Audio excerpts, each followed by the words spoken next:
Listo, ya arreglé varias cosas. Bueno, ya son las 7:30, así que vamos a empezar. Voy a compartir la diapositiva. Este tema de hoy es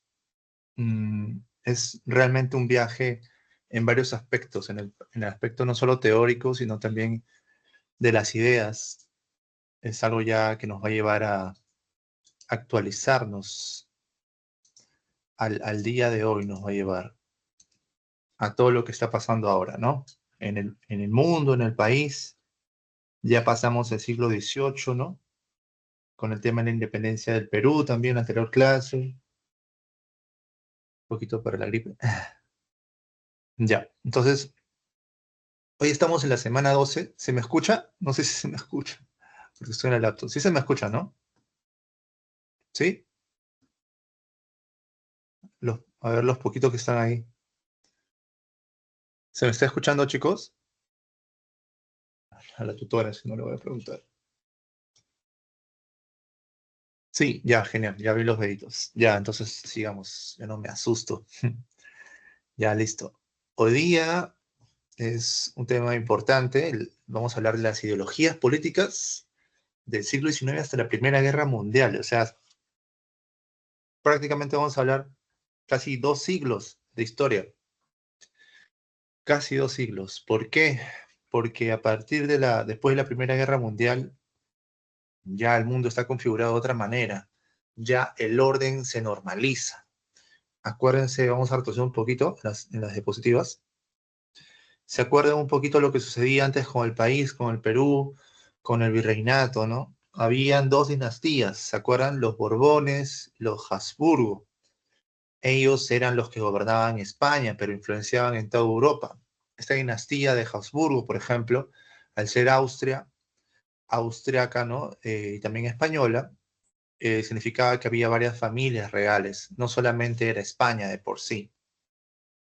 Entonces, estamos hablando de una mezcla de lo que quedaba pues en el siglo XV, siglo XVI, siglo XVII, acordémonos, cuando se acaba la dinastía de Habsburgo por las guerras napoleónicas. ¿Qué factor era? Era el factor burgués, el factor de la revolución burguesa, el factor de la burguesía, que acuérdense que era los comerciantes que vivían en los feudos, en las ciudades amuralladas de la Edad Media, ¿no?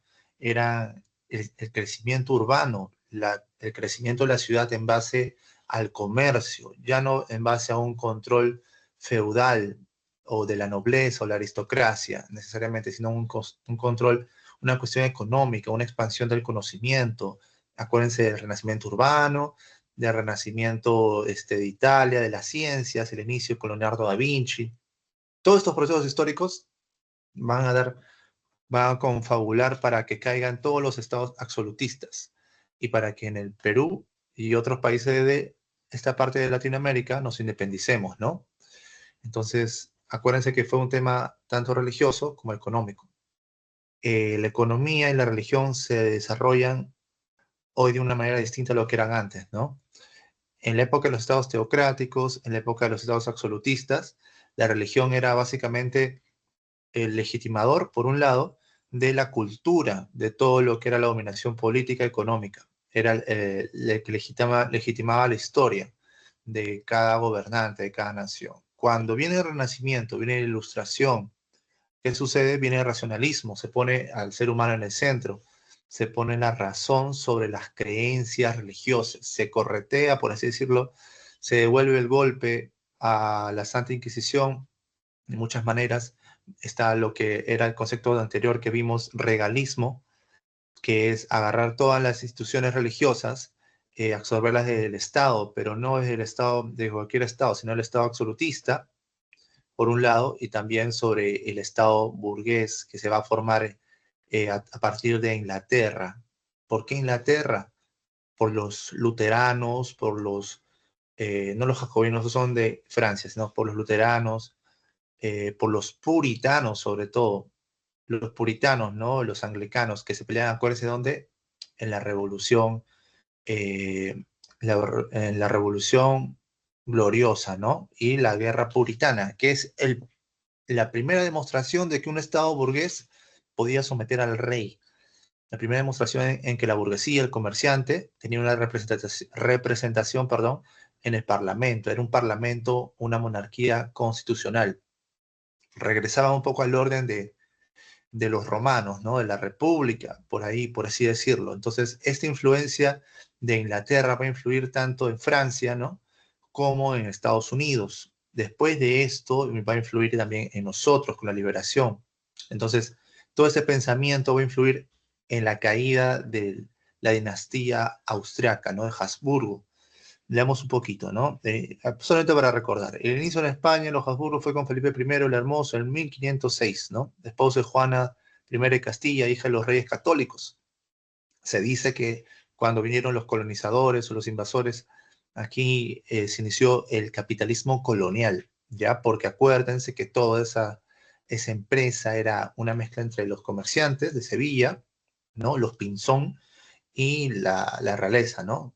Entonces, perdón, la realeza, claro, el rey, ¿no? En contra de las contradicciones, las dificultades del rey con la nobleza, con otros nobles, con otras familias, ¿no? Entonces, el rey apoyó a los comerciantes para que los subvencionaran y así mutuamente se beneficiaron, ¿no? Entonces, esa dinastía de Habsburgo. Después ya acaba cuando muere Carlos II. Miren qué año, 1665, 1700. Y ahí viene la guerra de sucesión española. ¿Qué pasa en esta guerra?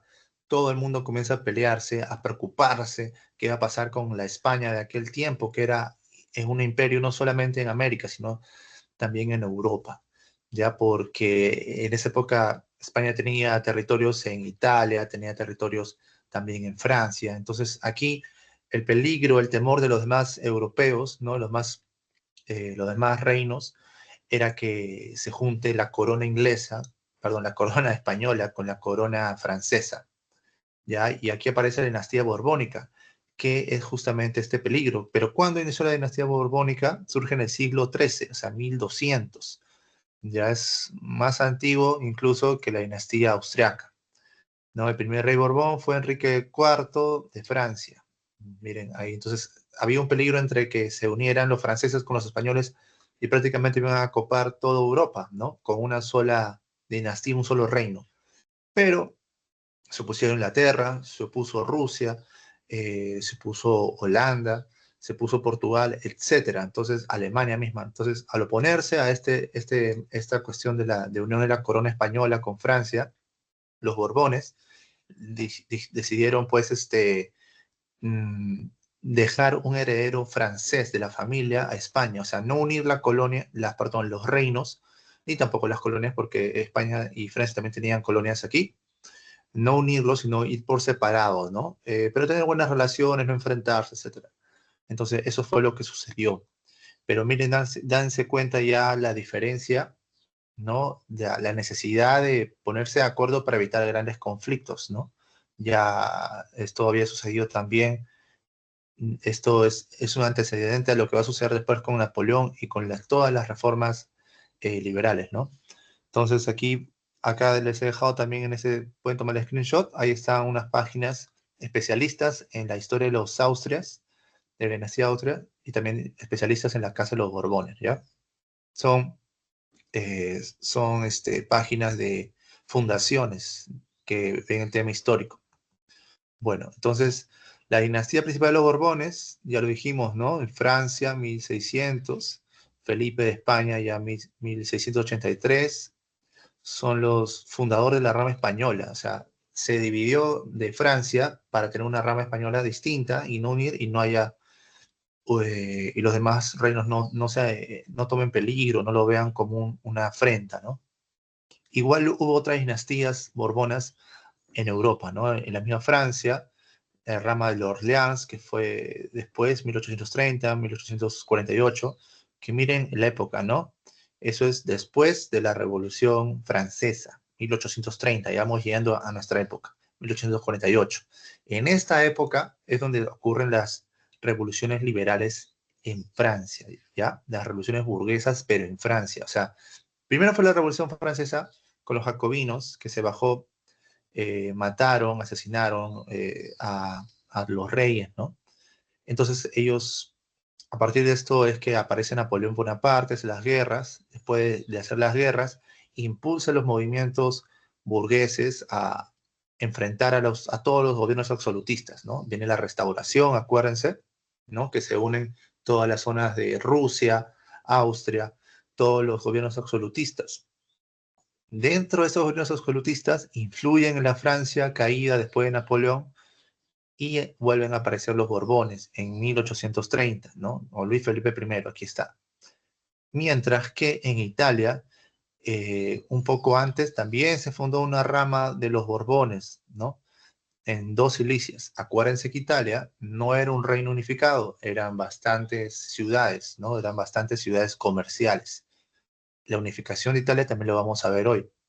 Después también otra influencia de Habsburgo, perdón, de los Borbones en Luxemburgo y también en América, en los virreinatos, ¿no?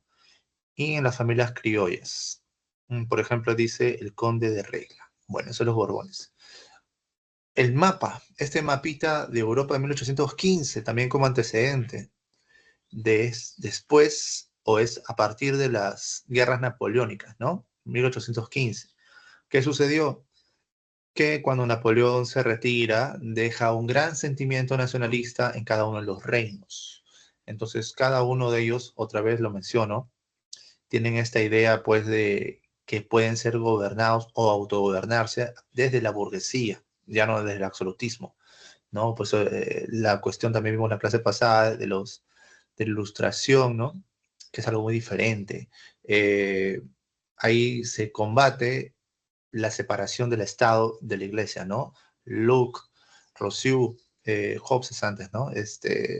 Montesquieu, todos ellos hablan de que el Estado no es el rey, no son las ideas religiosas, sino se puede separar en diferentes, ¿no? En parlamento, poder judicial y qué más, y el poder ejecutivo, ¿no? Entonces, cada uno debería tener un poder distinto, una interdependencia, por así decirlo, un equilibrio de poderes, ¿ya? Y hay un contrato social, que es la Constitución, que son el reconocimiento de derechos. Ahora, todo este reconocimiento de derechos, todo este contrato social es válido para hombres y para, sobre todo, para comerciantes, para participar en la política. Entonces, los comerciantes y los hombres podían ascender socialmente en el Estado, aparte de las empresas y familias que tenían.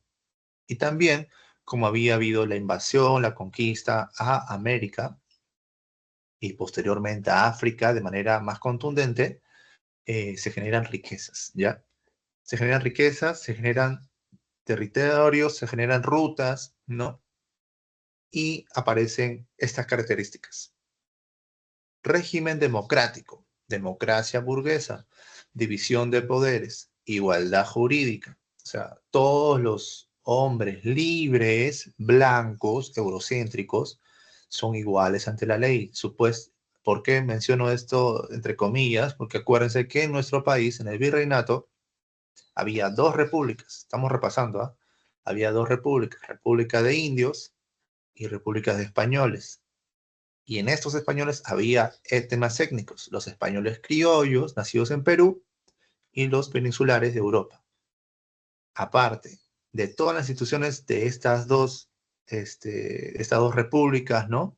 De supuestamente igualdad jurídica en general, ¿no? Estaba el tema étnico. Entonces, figura importante del Perú en la independencia. ¿Quién fue? A ver si lo pueden anotar fácilmente. Tupac Amaru, Mateo Pumacahua y Juan Santos Atahualpa. Los tres eran caciques, ¿ya? Sí, eran caciques los tres, de diferentes naturaleza. Tupac Amaru era más comerciante, más familiar. Juan Santos Atahualpa sí era cacique, pero era más de la zona selvática. Y Mateo Pumacahua, él era un jefe militar que fue ascendiendo hasta llegar incluso a la audiencia de Lima, ¿ya? Pero no tuvo mucho tiempo allí porque se sintió discriminado, etcétera. Entonces, él, después de combatir a Tupac Amaru, ¿a quién va a defender? A la República Peruana con los hermanos Angulo. Entonces, el tema étnico, el tema jurídico, el tema social, es muy importante para ver los cambios y las necesidades históricas de cada nación. ¿Ok? Entonces, la igualdad social se pregona en Europa, entre europeos, hay libertades individuales, eso es el liberalismo, ¿no? Que cada uno tiene la capacidad de decidir a partir de su trabajo, su propio destino económico, ascender, realizar las libertades, ¿no? En general, formar la prensa, el conocimiento, ya no es la iglesia la que domina el conocimiento, ¿no?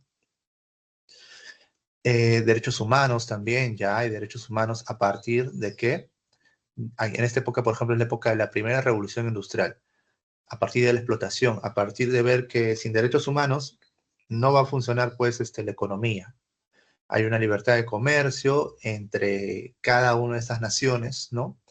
Imponiéndose en cierta manera a sus colonias. Después ya se habla de capitalismo, netamente hablando, ya no es un capitalismo, digamos que colonial, sino es un capitalismo ya más global, ¿no? En la actualidad se ve así, y ahí surge la palabra imperialismo, también la vamos a ver. Entonces, la clase de hoy es ideologías políticas del siglo XIX hasta la Primera Guerra Mundial, ¿ya? ¿Cuáles son las ideologías del siglo XIX? Aquí básicamente es la división actual del mundo en el pensamiento, pero sobre todo, en el mundo occidental, ¿ok? Aquí no vamos a hablar de lo que pasa en Arabia, ni en Asia, ni en China, por así decirlo, no, ni tampoco en África, pero Occidente, su influencia en América, Europa y demás países está influenciado por esto, ¿no? ¿Por quiénes? Son cinco, me parece. Conservadurismo, lo están viendo, liberalismo, nacionalismo, conservadurismo, liberalismo, nacionalismo. ¿Y quién es más? El socialismo y el anarquismo, ¿ya? Veamos. Conservadurismo es la defensa, lo que quedaba, los rezagos de las historias o de la historia antes del liberalismo. Significan los reyes, significa la religión, ¿no? Todo eso es el conservador, el que quiere mantener el antiguo régimen, el que añora el antiguo régimen, el que aún cree en la nobleza, etc. El liberalismo es el impulso del sistema político desde la burguesía. El liberalismo es limitemos el Estado, ¿no?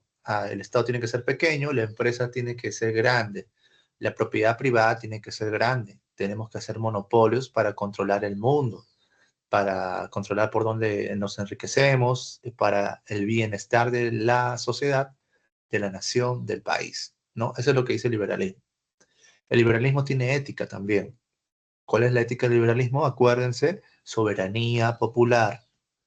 ¿Cómo llegaron los liberales al poder? Nos se olvidan ahora. Ahora, a todo lo que es protesta, etcétera, lo ven peligroso. Bueno, los liberales tomaron el poder arrancándole la cabeza a los reyes. No se olviden nunca de eso. Tomaron el poder incendiando iglesias, o sea, con guerrillas, con muchas cosas. ¿Ya? Los principios del liberalismo es reivindicar el derecho a la libertad individual y la igualdad jurídica. En el económico, el libre mercado, ya lo dijimos, que el Estado no intervenga en la economía. ¿Qué pasa cuando el Estado interviene en la economía? Según los liberales, ¿no? Es que simplemente pasa lo que ocurrió con España, por ejemplo, o ese concepto que llamamos hiperinflación, que es que hay demasiado dinero, demasiada plata, pero hay poca productividad, hay poca producción, hay poca venta, ¿no? El Estado es una empresa estatal, y el otro están las empresas privadas. Entonces, el Estado debería poner las condiciones para que las empresas se desarrollen y generen riqueza. Eso dice Adam Smith, ¿no? Pero si no se cumple eso, se van contra las libertades individuales, se vuelve dictaduras, se regresa al conservadurismo, por así decirlo. Ahí está John Locke, que habla, ¿no? De simplemente tener un equilibrio de poderes, de que el Estado tiene que ser secular. No podemos regresar al tradicionalismo exacerbado de las iglesias, ¿no?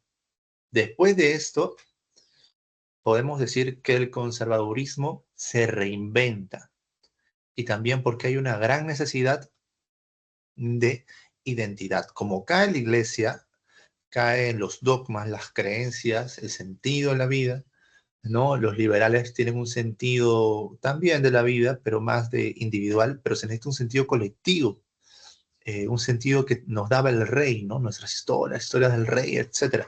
Entonces aparece el nacionalismo, que considera a la nación como una comunidad soberana, unida por vínculos de lengua, de raza, historia y tradiciones. Algo que decir muy importante, ¿no? Entre el liberalismo y el nacionalismo, también la educación va a cambiar, ya las ciencias van a cambiar.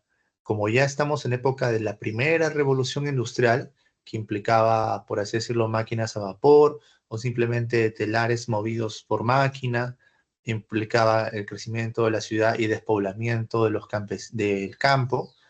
Entonces, los conocimientos se vuelven más técnicos, ¿no? Después de la ilustración se vuelven más técnicos.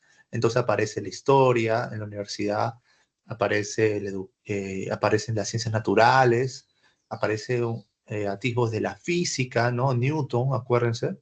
Entonces, todo este tipo de ciencia que busca un devenir, ¿no? De la humanidad, de identidad, se basa en el nacionalismo. ¿Por qué? Porque los descubrimientos que antes se hacían por mecenas, ahora se van a hacer por la nación, ¿no? Y también comienzan a aparecer el armamentismo, comienzan tomar, a llenarse de armas, de territorios basados en defender basados justamente en defender sus territorios, ¿no? De otros estados burgueses, ¿no? De otros estados burgueses. Entonces el nacionalismo combate al conservadurismo y también al liberalismo. Es como una mezcla de ambos, ¿ya? Es una respuesta al liberalismo que supuestamente no tiene identidad nacional, ¿ya? En cambio, el nacionalismo sí. Entonces el nacionalismo exalta el territorio, la autodeterminación política y está vinculada al romanticismo, ¿no?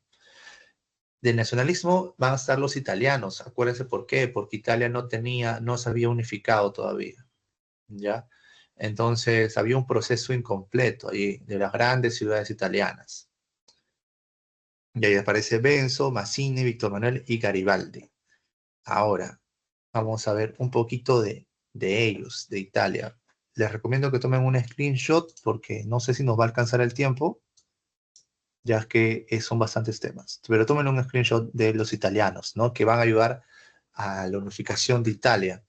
Aspectos, reunificación, ideología, métodos principales, logros claves, pan, legado, conflictos. Ya, rápidamente, ¿ya? Solamente el rol y quizás el método principal. Camilo Benso y el conde de Cavour. Cavour, como se dice en italiano, él es el cerebro, el estratega político. Él lo que buscó era un liberal moderado, ¿no? Buscaba una monarquía constitucional. Su método, modernizar el Estado, la economía, ferrocarriles, los bancos. Los bancos son el inicio del capitalismo, también tienen que ver ahí los judíos europeos que tenían pues esta visión de cultural y ética de comerciar, ¿ya? Anexión de Lombardía, ¿no? En las guerras, va juntándose poco a poco Italia. Se crea el Reino de Italia, miren, en 1861, ¿no? Hay tensiones con Garibaldi, fueron contemporáneos. Él era un arquitecto, pues el arquitecto del Estado italiano, ¿no? Después, Giuseppe Mazzini era el corazón, el ideólogo revolucionario, él tiene las ideas. Él habla de una república radical, una democracia popular. Todos tienen derecho a participar, ¿no? Crea las sociedades secretas. Vamos a ver las sociedades secretas también. Así como había órdenes religiosas, los liberales, los burgueses comienzan a crear bastantes sociedades secretas. Por eso se dice que San Martín, Simón Bolívar, fueron influenciados por los masones, por Inglaterra, ¿no? Para la revolución. Y después se inspiró, pues, Mazzini inspiró al nacionalismo italiano, ¿no? Estableció las bases ideológicas para la unidad. ¿Por qué? Porque era un republicano radical. Republicano, el sistema de leyes. ¿Ok? Las leyes son lo que debe valer más que la dinastía, que la economía. Las leyes nos permiten a todos ser iguales. Eso es lo que decía Giuseppe Mazzini. Víctor Manuel II era un rey, ¿no? Lo que quedaba del rey. Era el símbolo de unidad monárquica. Era un monarca conservador, buscaba pues legitimarse desde la dinastía. Apoyó tácticamente a Garibaldi y a Cavour, o sea, los primeros, el conde, tácticamente, o sea, momentáneamente, ¿no? Él fue el primer rey de Italia en 1861, o sea, Italia estaba, entre comillas, atrasado porque tenía ciudades independientes, entonces se unifica primero con el rey, ¿no? Pero ahí no va a quedar todo. el Papa se resistía en Roma, ¿no? Había un gobierno conservador.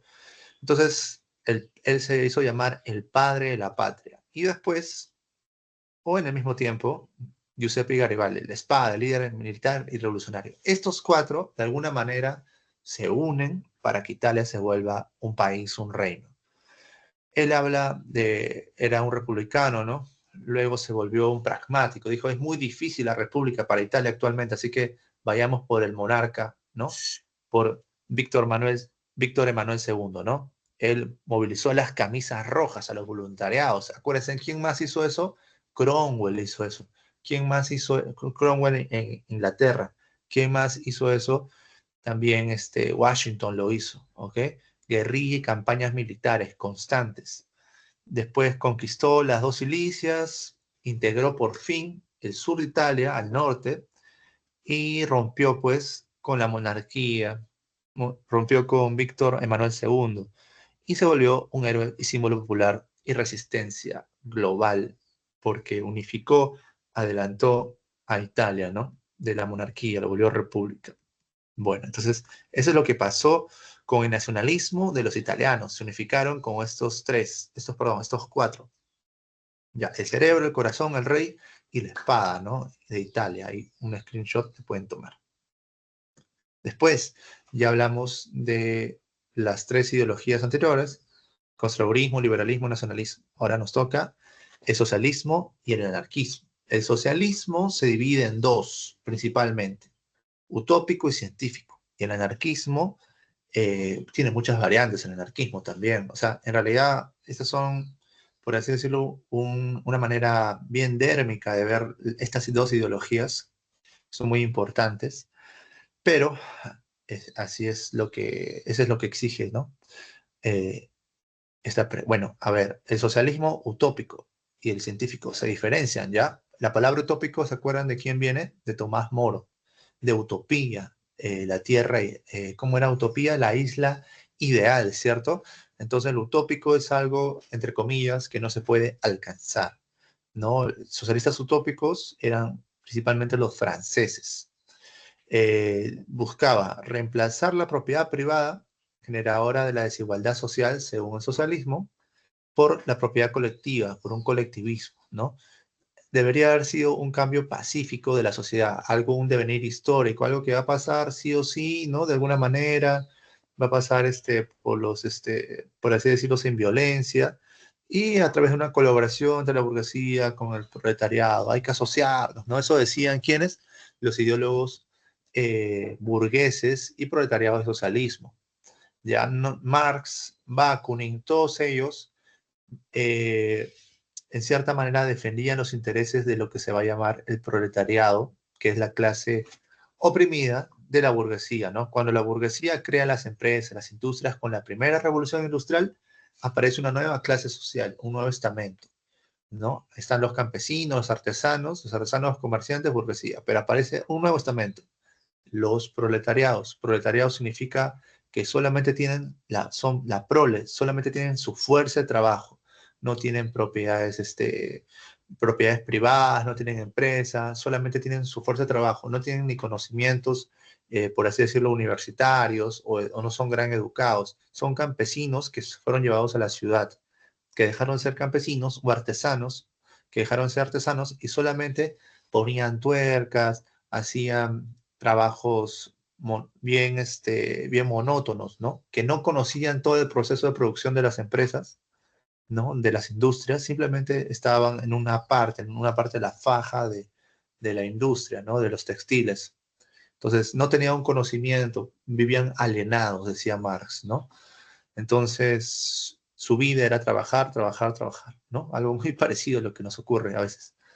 Entonces, el socialismo critica al liberalismo, ¿no? Y critica al nacionalismo, se enfrenta a ellos de muchas maneras. Y se divide en utópico y científico. El utópico, ya le estamos diciendo, ¿no? Lo pacífico, que iba a haber una idea de asociatividad, que el burgués iba amablemente a ceder porque veía el sufrimiento del proletariado, no iba a haber ninguna toma de violencia, que en algún momento se iba a dar. Pero el científico analiza la historia a través de un método, el método materialista histórico.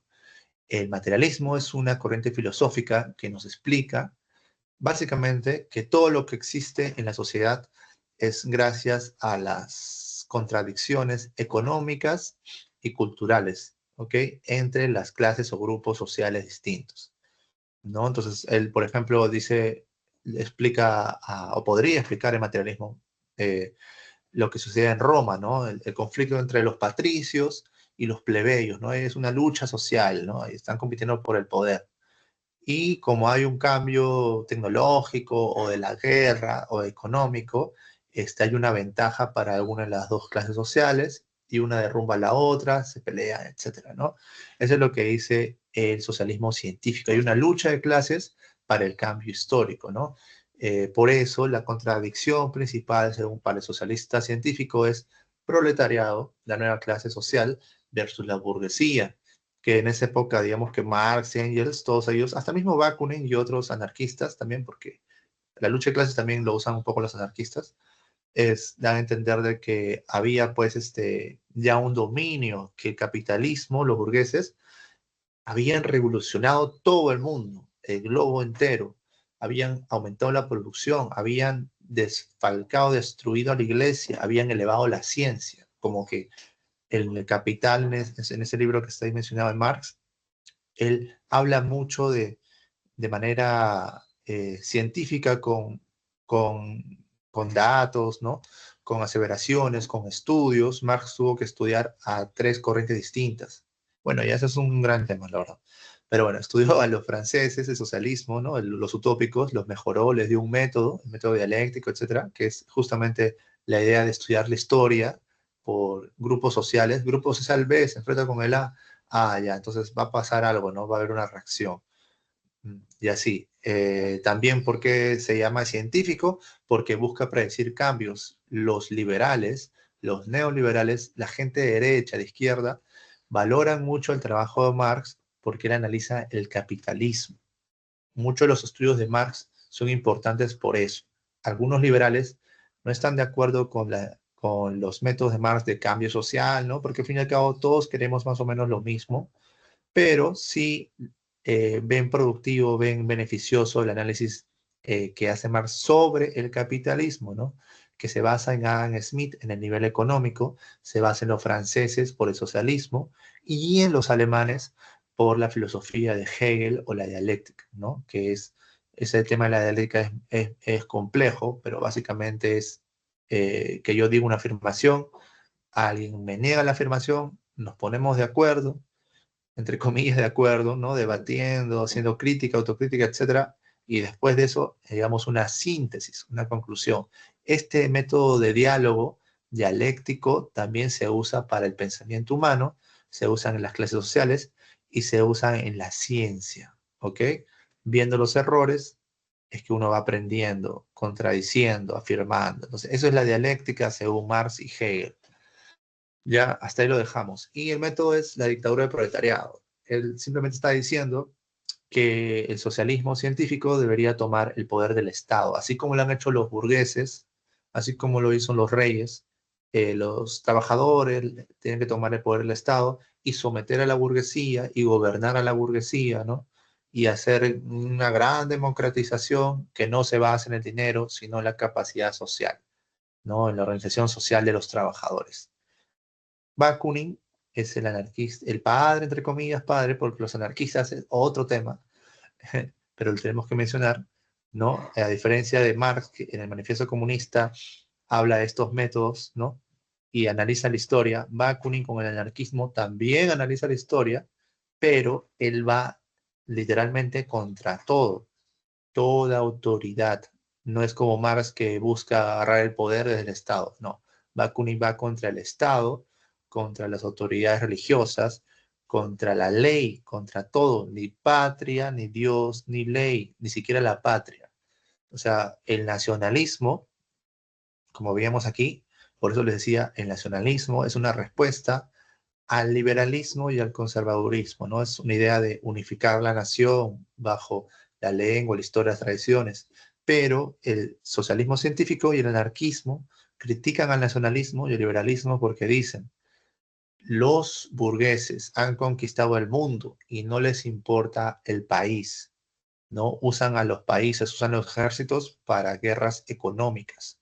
Entonces, Marx, ya lo vamos a ver también después, dice esto, ¿no? Que la burguesía es mundial, se acabó, no tiene identidad. Y Bakunin dice lo mismo, la burguesía es mundial, no tiene identidad y el Estado tampoco y los dioses tampoco. El ser humano tiene que ser el centro de todo, se acabó. Y para esto no debemos creer en el Estado, no debemos tomar el poder del Estado, debemos eliminar el Estado a través de la colectividad. Marx y Bakunin coinciden en el tema de la colectividad. Todo es de todos, excepto algunas propiedades privadas, como tu casa, como tu empresa, ¿no? Etcétera.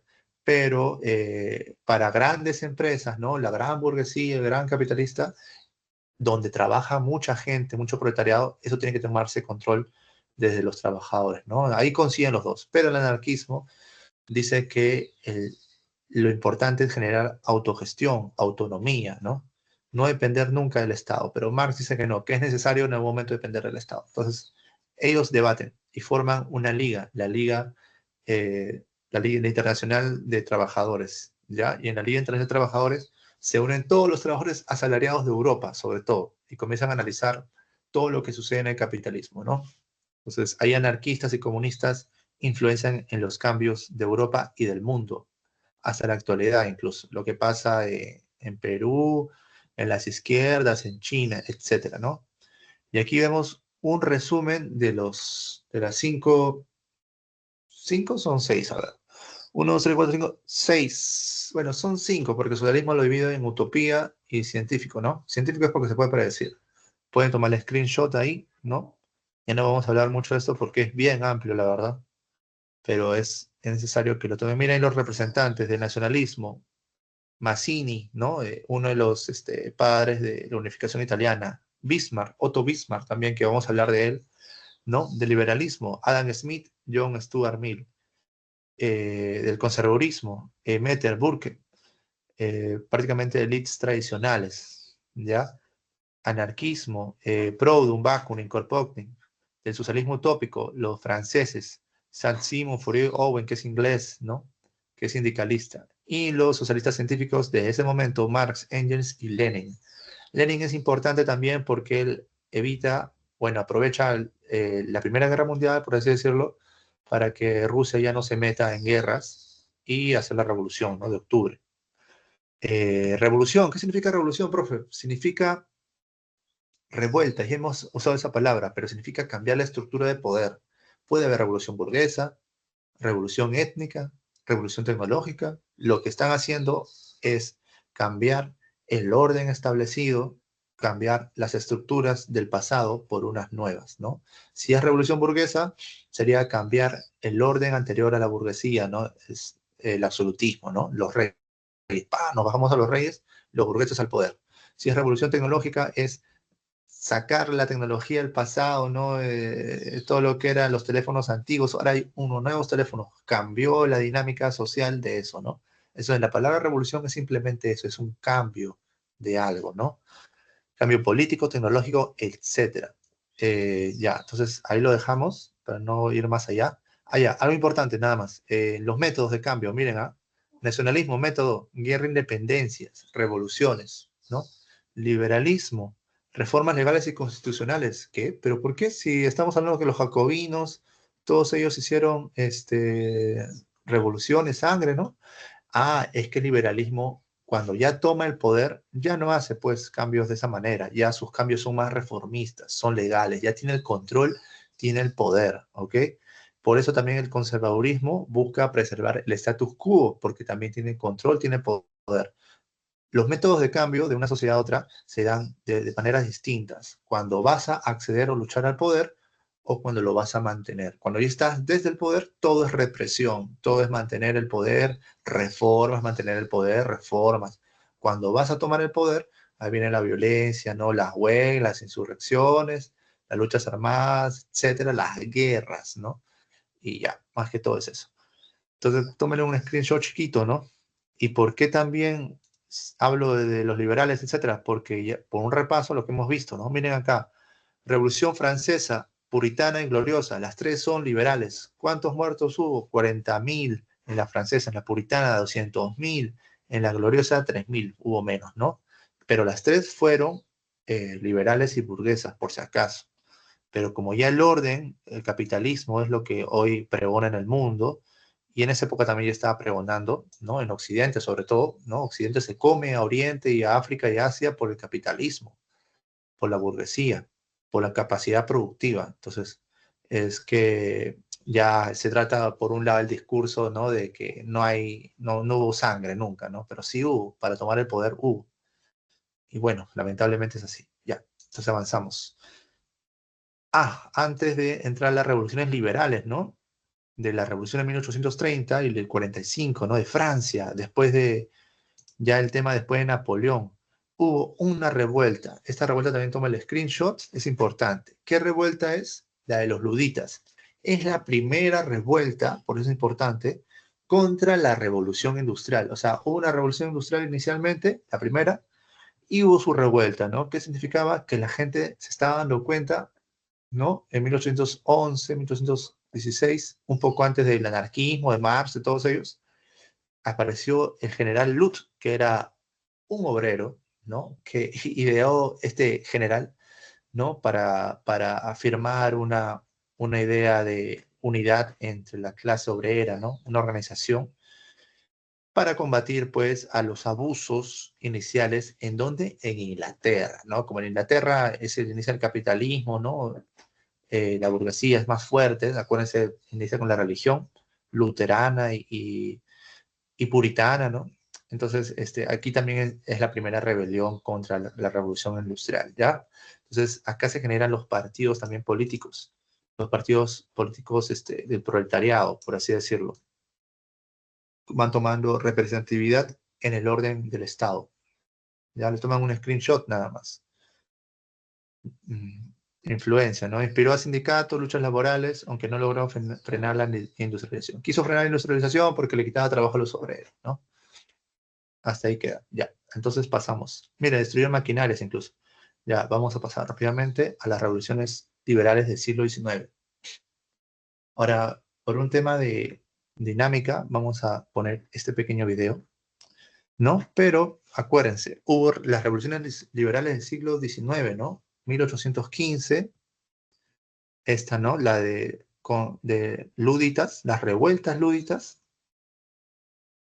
la de 1830, ¿no? En Francia, 1845 también en Francia, ¿no?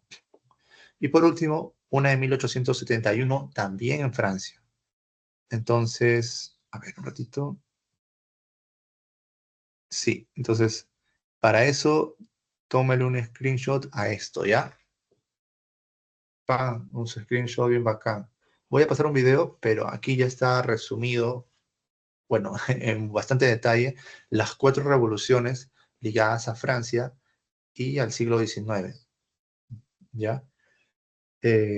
Las de la revuelta luditas también buscaba una restauración de los Borbones. De 1815 a 1830, los Borbones trataron de restaurar, ¿no?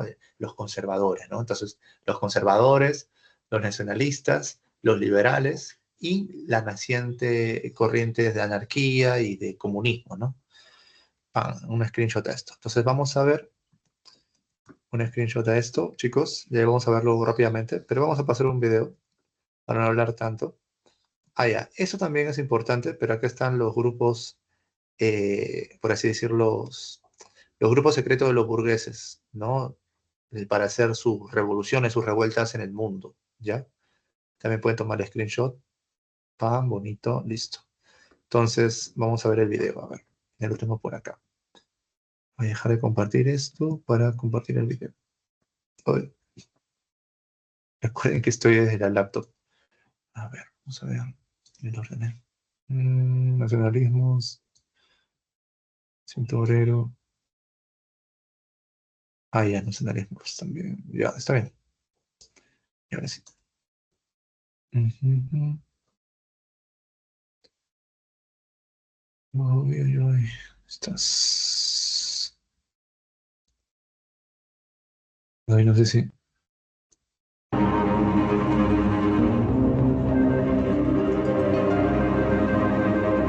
¿Le, le escucha, chicos? Sí, ¿no? algo? A ver. Sirve. ¿Sí? ¿Se escucha el video? Sí, profe. Sí, se escucha. Ya, genial, genial. Ya están los 36. Ya, bacán. Ya, entonces vamos a ver los nacionalismos y las revoluciones liberales. Acuérdense de las 5 ideologías, ¿ya? Ya. Uy, que no se agrandan totalmente. Ya, bueno, no importa.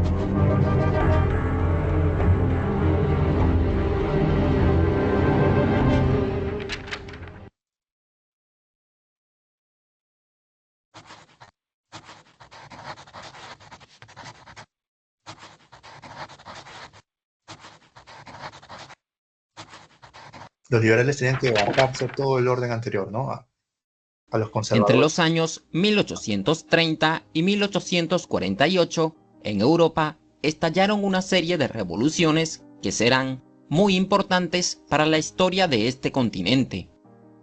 Estas revoluciones fueron conocidas como las revoluciones liberales. Ahora bien, ¿por qué motivos se produjeron estas revoluciones? Uy, no, la Toda propaganda. empresa en crecimiento pasa por los mismos desafíos. Caída en la eficiencia de... Ya. Bueno, por estos años, el ambiente de los estados europeos estaba caracterizado por las tensiones políticas y sociales. Las ideas del nacionalismo y del liberalismo se expandieron rápidamente por el continente y se convirtieron en la principal fuerza política que promovía el cambio. Estas ideas fueron adoptadas por las clases medias industriales. Este grupo social cada vez se hacía más poderoso, así que, pronto, ellos comenzaron a enfrentarse con los defensores del absolutismo. Las clases medias industriales son los burgueses, ¿no? Pero los burgueses que habían acumulado ya la capacidad no solo de comerciar, sino de generar industrias, es decir, que movían obreros. Por si fuera poco, durante estos años apareció una nueva ideología política conocida como el socialismo. Aunque en ese momento el socialismo tenía poca fuerza política, ya comenzaba a mostrarse como otra de las ideologías que promovían el cambio.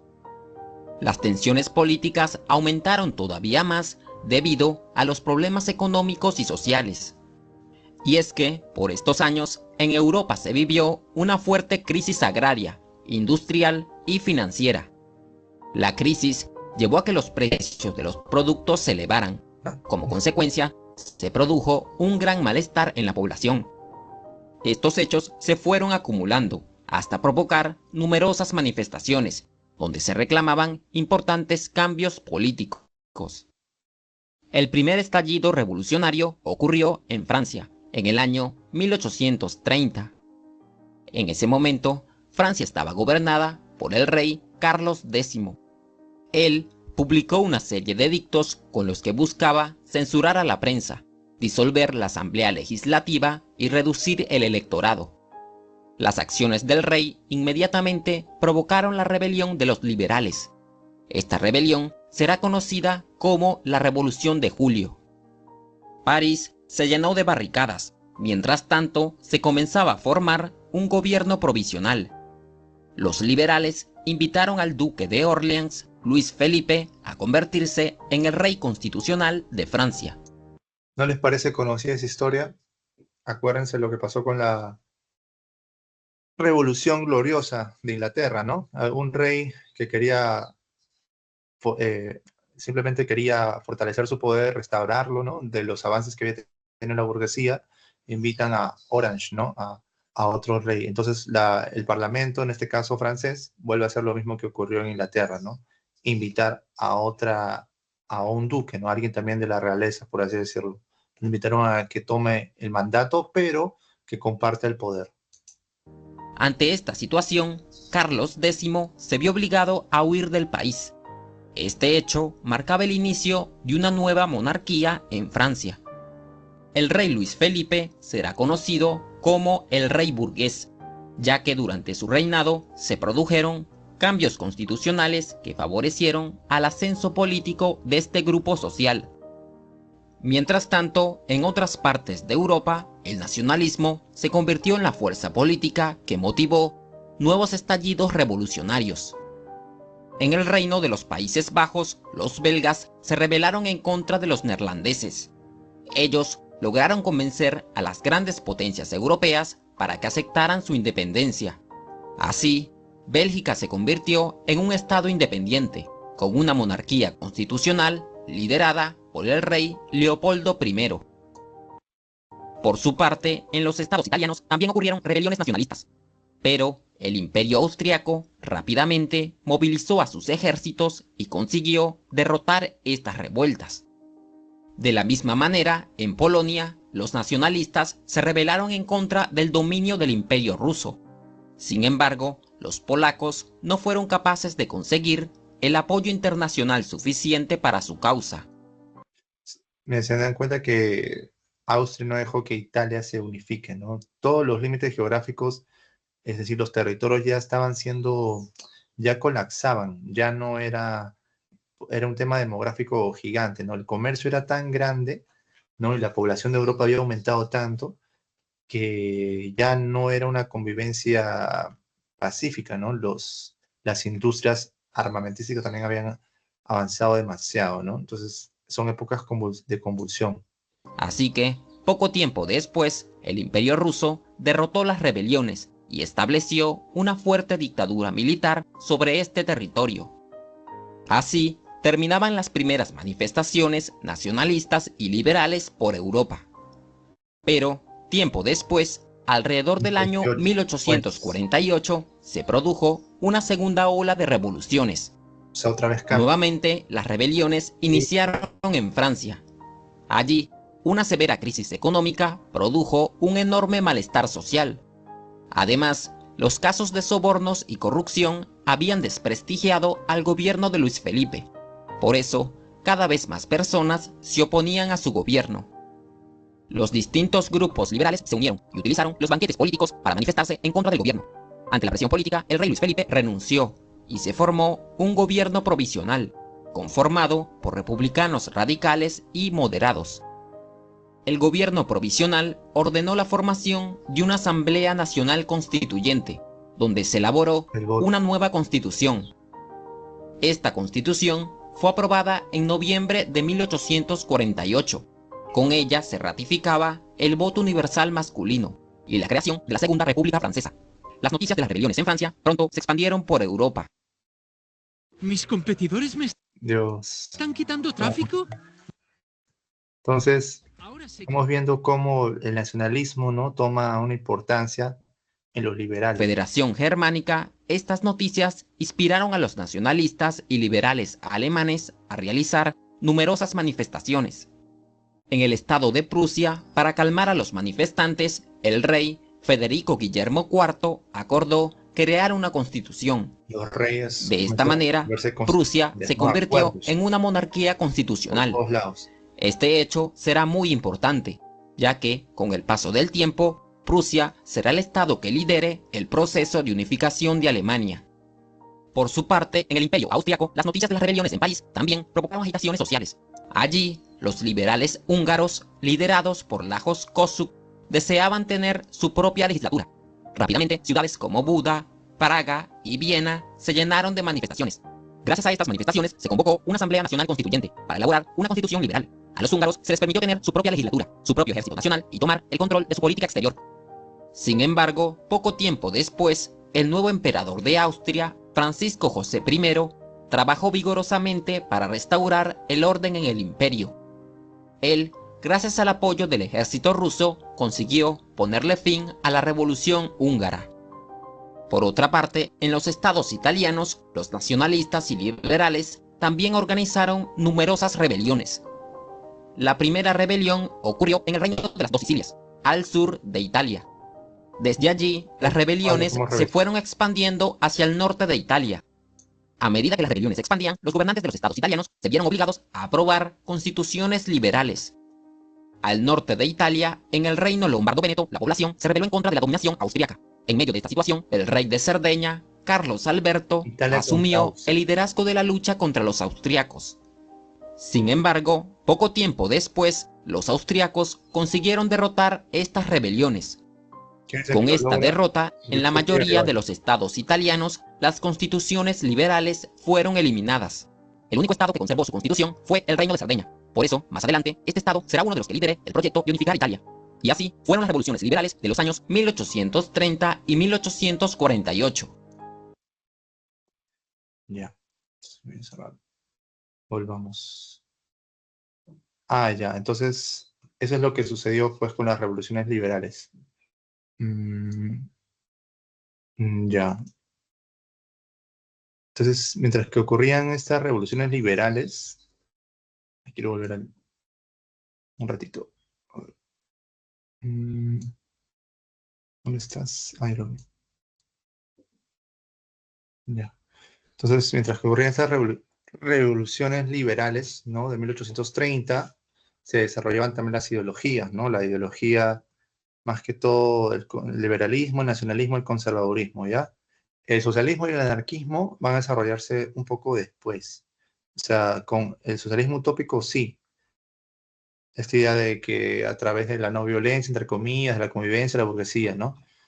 Pero en 1830, las ordenanzas de Saint-Cloud, 25 de julio, censuran a toda la prensa, ¿no? Entonces, ahí es donde aparecen las 3 jornadas gloriosas de enfrentamientos contra, pues, ese tirano, ¿no?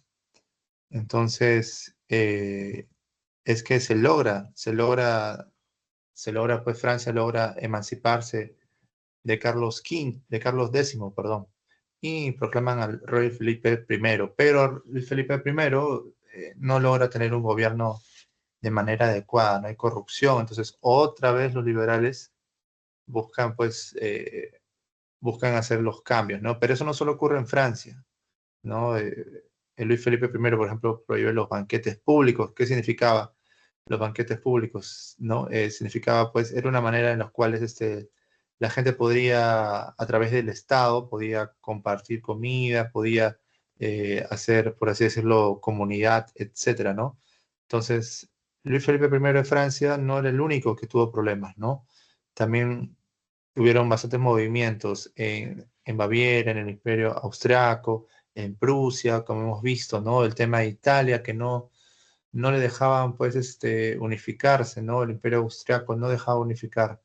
Hechos importantes aparte de esto. Luis Bonaparte es electo presidente, ¿no? Ya vimos que se buscó, pues, desde Luis Felipe I, agilizar el tema de la democracia, ¿no? Hubo su propia constitución Francia, hubo sufragio universal, solamente los hombres, Bonaparte sale adelante, nuevo presidente de Francia, a través de un golpe. Después de esto, él se proclama emperador y toma el nombre de Napoleón III, ¿no? Le llegó, regresó, o sea, siempre hubo un retroceso, avanzaban los pueblos y retrocedían.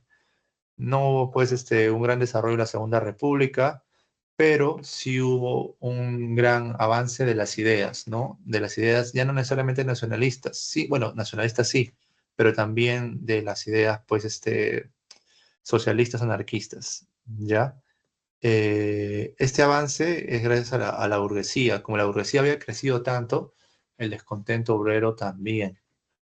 Ya, por eso, miren, en 1815 a 1830 es la transición del absolutismo al liberalismo burgués.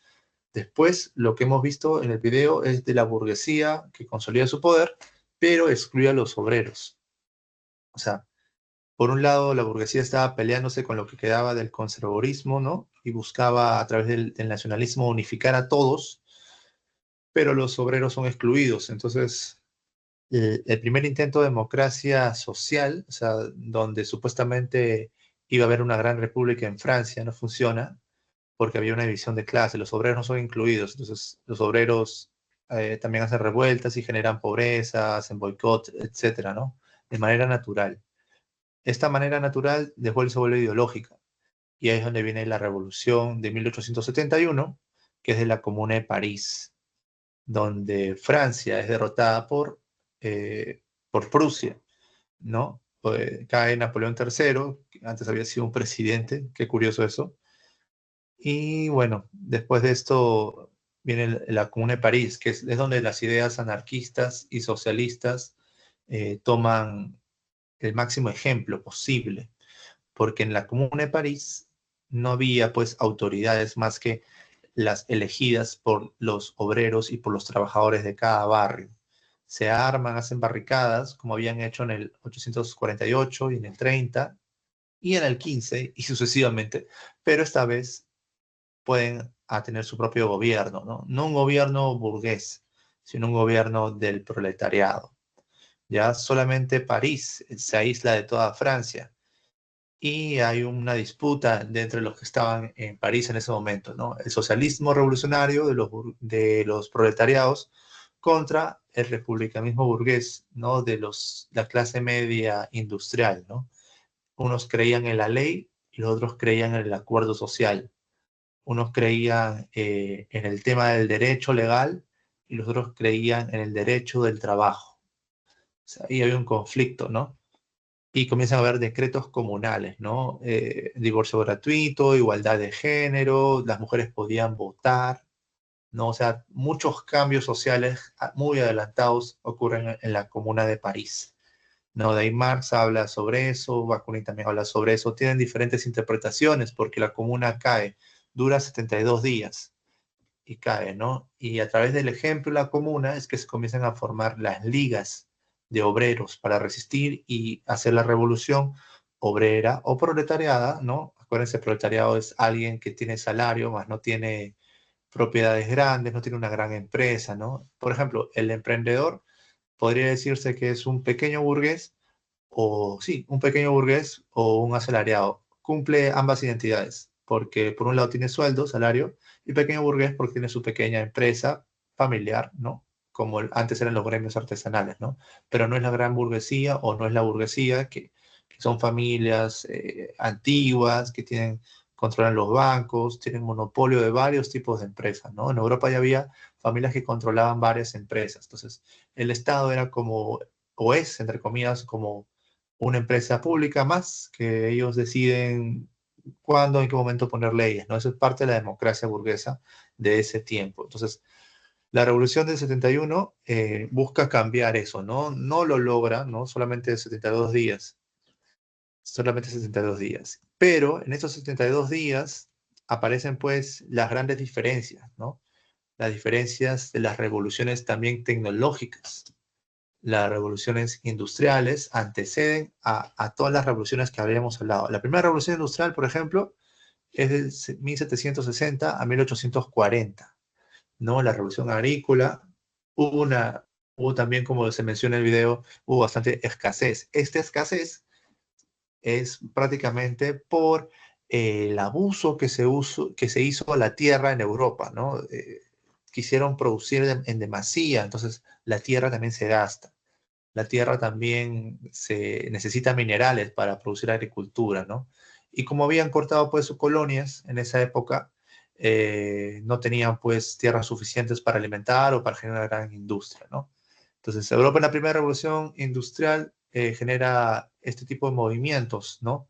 Con la segunda revolución industrial hay avances científicos mayores, hay una necesidad pues de expandir el mercado por parte de la burguesía. Ya el carbón como único fuente de energía después del vapor ya queda pequeño, ¿no? Entonces, este tipo de revolución industrial ya no es solamente del Reino Unido, que era, por así decirlo, el país o el imperio. La palabra imperio comienza a usarse a partir de la segunda revolución industrial, ¿no? El imperialismo, que tenía colonias en todos lados, Inglaterra, ¿no?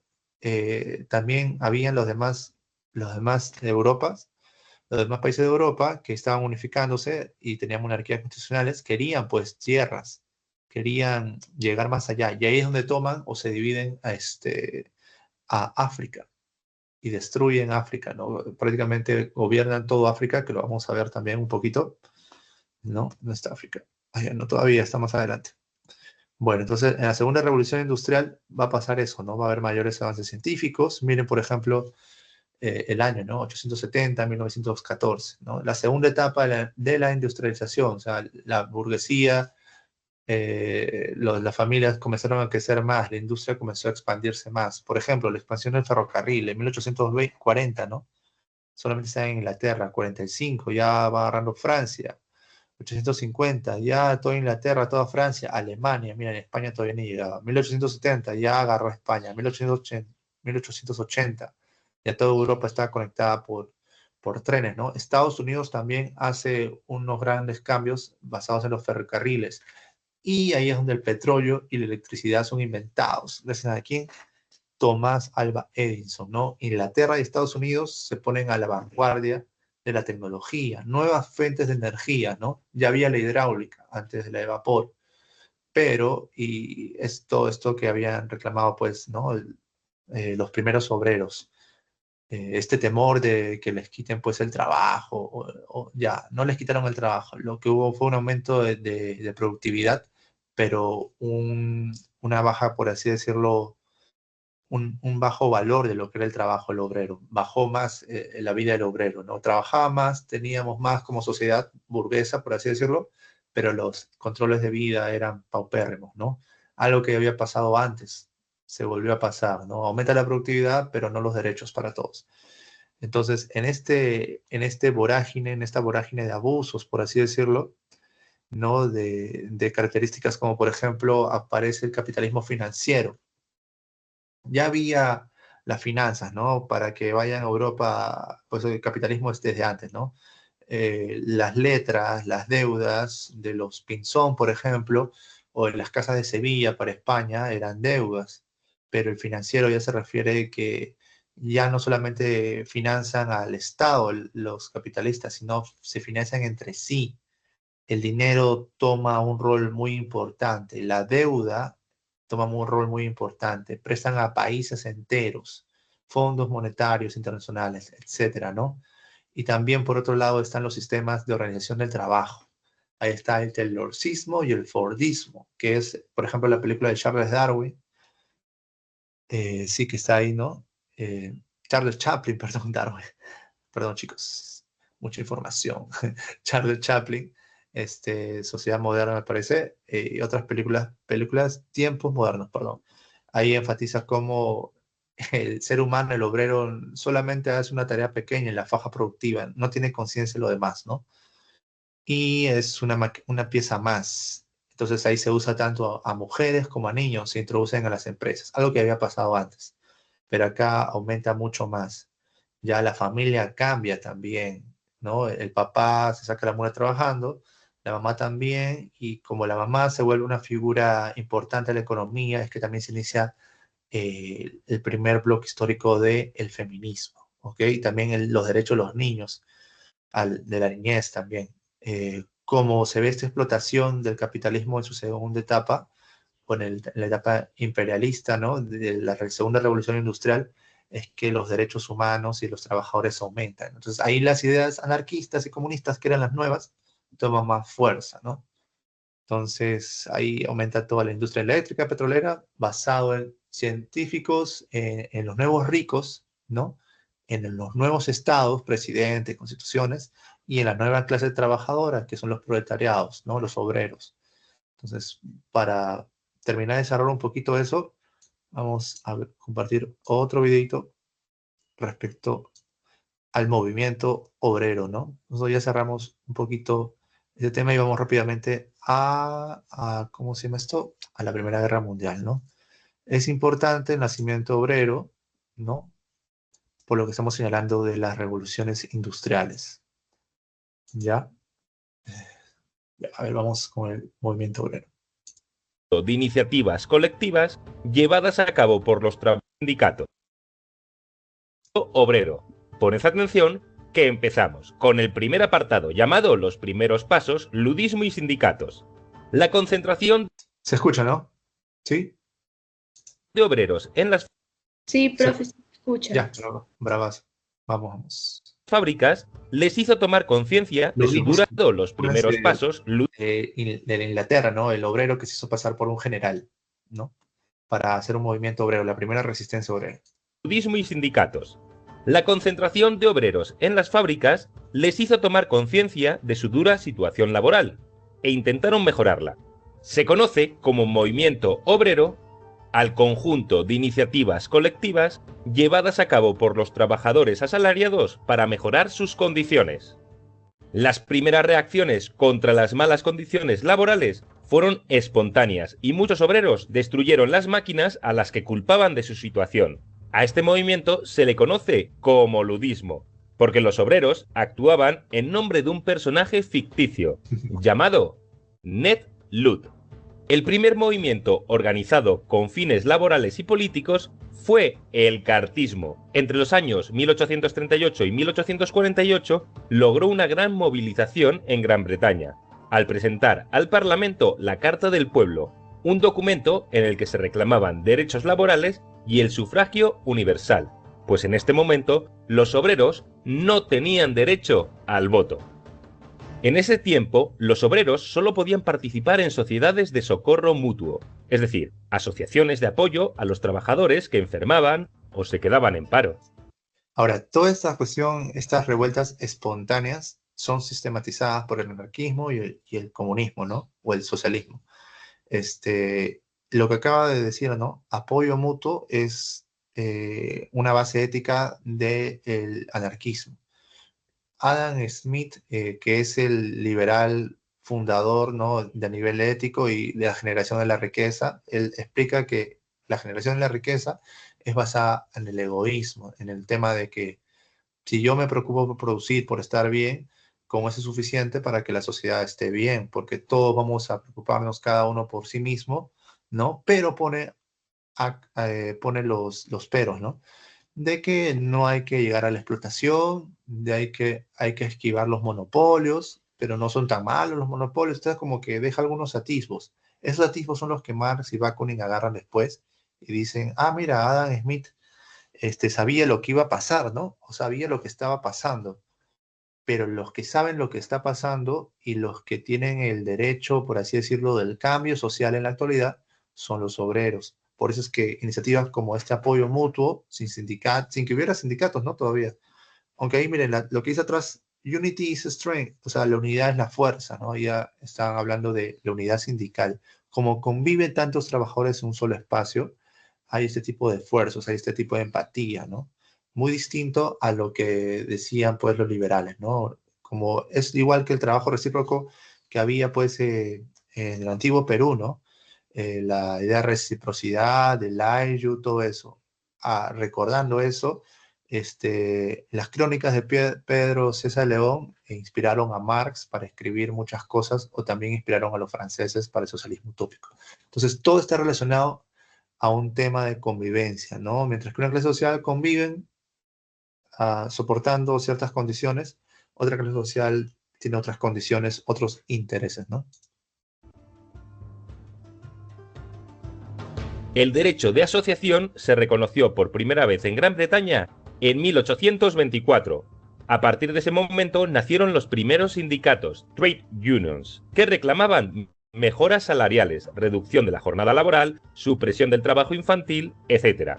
Su principal instrumento de presión era la huelga. Unos años más tarde, hacia 1833, se produjo la Unión Nacional de todos los trade unions. Pasemos ahora a la ideología obrera, marxismo y anarquismo. El marxismo, o socialismo científico, recibe su nombre a uno de sus principales teóricos. Karl Marx, junto con Friedrich Engels, publicó en 1848 el Manifiesto Comunista, donde formularon sus teorías. Afirmaban que en las sociedades industriales existe una lucha de clases entre opresores y oprimidos. Identificaban a los opresores con la burguesía, propietaria de los medios de producción que explotaban a los obreros para lograr mayores beneficios. Y a los oprimidos con los obreros que vendían a los primeros su fuerza de trabajo. Su fuerza de trabajo. Marx proponía emprender una revolución para destruir el capitalismo y dar el poder a los trabajadores. Tras una fase de dictadura del proletariado, en la que el Estado regularía la sociedad, se establecería una sociedad comunista, sin clases sociales ni propiedad privada. El Estado entonces desaparecería. También defendía la intervención de los partidos y organizaciones obreras en la política. Esto dio origen a los partidos socialistas, que se desarrollaron sobre todo a partir de 1875. Pasemos ahora al anarquismo. El anarquismo tuvo como ideólogos a Joseph Proudhon y Mikhail Bakunin. Los anarquistas se oponían a cualquier forma de Estado y aspiraban a sustituirlo por asociaciones voluntarias entre las personas. Defendían la colectivización de la propiedad y retrataban los partidos políticos y la participación en las elecciones. No querían votación. Pensaban que la acción sindical y la huelga debían ser los métodos de actuación revolucionaria. No los partidos. Pasemos al último punto del tema. Las internacionales obreras. En 1864, las organizaciones obreras crearon la primera Asociación Internacional de Trabajadores, AIT, que desapareció poco después por los desacuerdos entre socialistas y anarquistas. Algunos dirigentes socialistas fundaron en 1889 la Internacional Socialista, o Segunda Internacional, para coordinar las organizaciones obreras marxistas. Esta organización creó algunos símbolos del movimiento obrero, como la fiesta del 1 de mayo. Poco a poco, el movimiento obrero fue consiguiendo logros: reducción de la jornada laboral, limitación del trabajo infantil, etc. Hasta aquí el tema. Ya, entonces vamos a regresar rápido por el tiempo. Entonces, eso fue lo que ocurrió, ¿no? Con las ideologías y la revolución, la segunda revolución industrial. ¿Dónde está? Ya, listo. Entonces, la segunda revolución industrial, las ideologías tienen relación, ¿no? Todas las industrias se desarrollaron, pero también los que estaban debajo, ¿no? Comenzaron a tener necesidades, los obreros, el movimiento obrero, anarquismo y socialismo. Básicamente, la utopía, por así decirlo, la última etapa del comunismo y el anarquismo son prácticamente lo mismo, ¿no? Entre comillas. A ver, cosas importantes, ¿no? El rol de los partidos, pueden tomar el screenshot de aquí, ¿no? En la primera había estados liberales, en la SAC, el surgimiento de partidos, los obreros, los cartistas, ¿no? Lo que está mencionando en el video. En la segunda revolución industrial había ya partidos socialistas y sindicalistas, ¿no? Ahí entra Otto Bismarck en Alemania, y en la tercera revolución industrial, que es la actualidad, entran los partidos verdes y los neoliberales, ¿no? Ya, eso es algo para que ustedes le vean, ¿no? La parte legal, financiera, militar, las diferencias de cada revolución industrial, ¿no? La cantidad de horas por día, la bolsa de valores, en lo financiero, banca comercial, etcétera, ¿no? Ahora todo es electrónico, ¿no? Todo el mercado electrónico, internet, etcétera. Las guerras también, ya, bueno. La relación, ya, eso también, ya. Eso es fácil, le puedo tomar, les pueden tomar screenshot o lo paso después, ¿no? Vamos a apurarnos por la hora. Ya, a ver, espera. Ya, está bien, esto sí, ya no es importante, pero ahora no, para las preguntas no. Ya, entonces vamos al imperialismo, que es parte del sistema capitalista. Tenemos que mencionar rápidamente a la construcción del canal de Suez y el canal de Panamá, ¿no? Estos canales estaban en territorios ajenos a quienes usaron los canales, ¿no? El de Panamá lo usa hoy Estados Unidos, lo quiere recuperar más bien Donald Trump. Y el de Suez lo usaba pues Inglaterra, ¿no? Entonces, este imperialismo es el nuevo colonialismo. Entonces, por eso le dice extensos imperios neocoloniales, ¿no? Se reparten en África de muchas maneras, ¿no? Son todas las potencias industriales. Toda esta revolución industrial de segundo nivel, o la segunda revolución industrial, hace que los estados crezcan, ¿no? En supremacía. Y quieran, pues, repartirse a África, ¿no? Uy, este está muy chiquito. Vamos a ver. ¿Se ve? ¿Se ve? Sí se ve. Ya, genial. Miren por ahí, ¿no? Europa, ¿no? Rusia, España, etcétera. Inglaterra se hacía pues con Canadá, con partes de África, ¿no? Toda África está repartida, ¿excepto quién? Excepto Etiopía y Liberia. ¿Por qué? Porque esos dos países eran pues cristianos, por así decirlo, ¿no? Después, China también sufre con Inglaterra y también tiene una guerra con Rusia, ¿no? Los chinos tenían un tema del emperador, de tecnología antigua, se habían quedado aislados, ¿no? Entonces, hay un tema importante en el imperialismo, ¿no? La labor era, por así decirlo, otra vez, la misma justificación, ¿no? Civilizatoria, misionera, querían hacerse los buenos, pero en realidad lo único que querían era territorios para sus alimentos, territorios para sus materias primas, eso se llama extractivismo, ¿no? y también porque había demasiada población, ¿no? Comenzaron a venir ir a África, ¿no? Y destruirla, hacerse cargo de todo lo que era África. Todavía está el esclavismo ahí fuerte, ¿no? También se decía que era por un tema de prestigio, que mayor capacidad de colonias tenía mayor capacidad de negociación a nivel comercial, ¿no? Algo así como lo que querían remembrar las campañas anteriores, ¿no? De los reyes. Entonces, aquí hubo una conferencia, la conferencia de Berlín, ¿no? Donde todas las potencias europeas participaron. ¿Para qué? Para intervenir a África, ¿no? Ahí está el mapa más bonito, más cerca, ¿no? Francia tenía Argelia, África Occidental, África Ecuatorial Francesa, Camerún era de Alemania. Alemania había llegado tarde a la repartición de África. Entonces ahí comienzan a ver los problemas. Ya esos son los primeros problemas. Miren, pues Inglaterra tenía la India, ¿no? Tenía a Egipto, tenía Canadá, tenía los 4 continentes, los 5 continentes. Napoleón o con Francia, Napoleón III, ¿no? Que vimos que cayó después.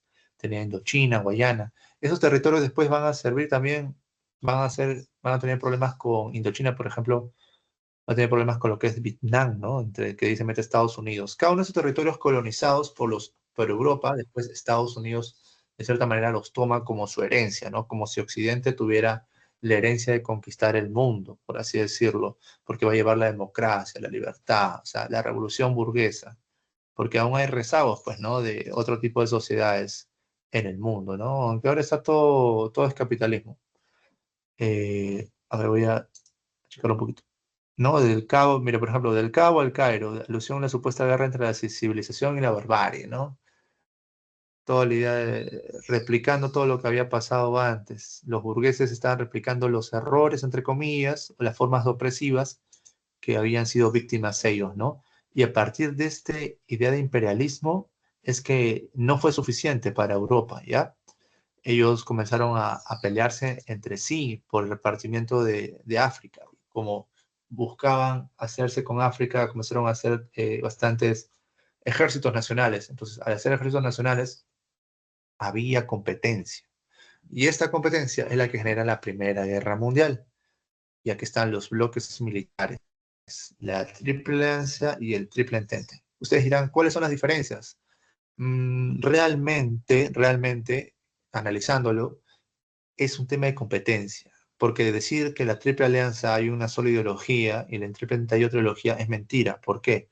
Miren, Alemania, Austria e Italia, ¿no? Que en esa época, ¿cuáles eran las similitudes? Que estaban ligados a ser imperios. No eran muy democráticos, por así decirlo. Pero Francia, Gran Bretaña, sí lo eran hasta cierto punto, ya eran monarquías constitucionales, pero Rusia no era monarquía constitucional, eran los zares. Entonces, es un tema de competencia, ¿no? Alemania y Francia tenían conflictos. Gran Bretaña tenía conflictos con Alemania también, ¿ya? Y Italia tenía conflictos, era con Austria, y Rusia tenía conflictos con Austria también. Entonces, era un tema de competencias, no era un tema tan ideológico hasta cierto punto. Ya había pues ideologías que separaban, ¿no? Japón, Italia, Estados Unidos, de ahí se unen a la Triple Entente, ¿no? Contra la Triple Alianza, ¿no? Bueno, la Triple Alianza es quizás un poco más conservadora, ¿no?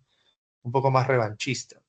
Hubo una paz armada de 1871 a 1914, todos estaban en paz, pero comenzaron a generar grandes formaciones militares.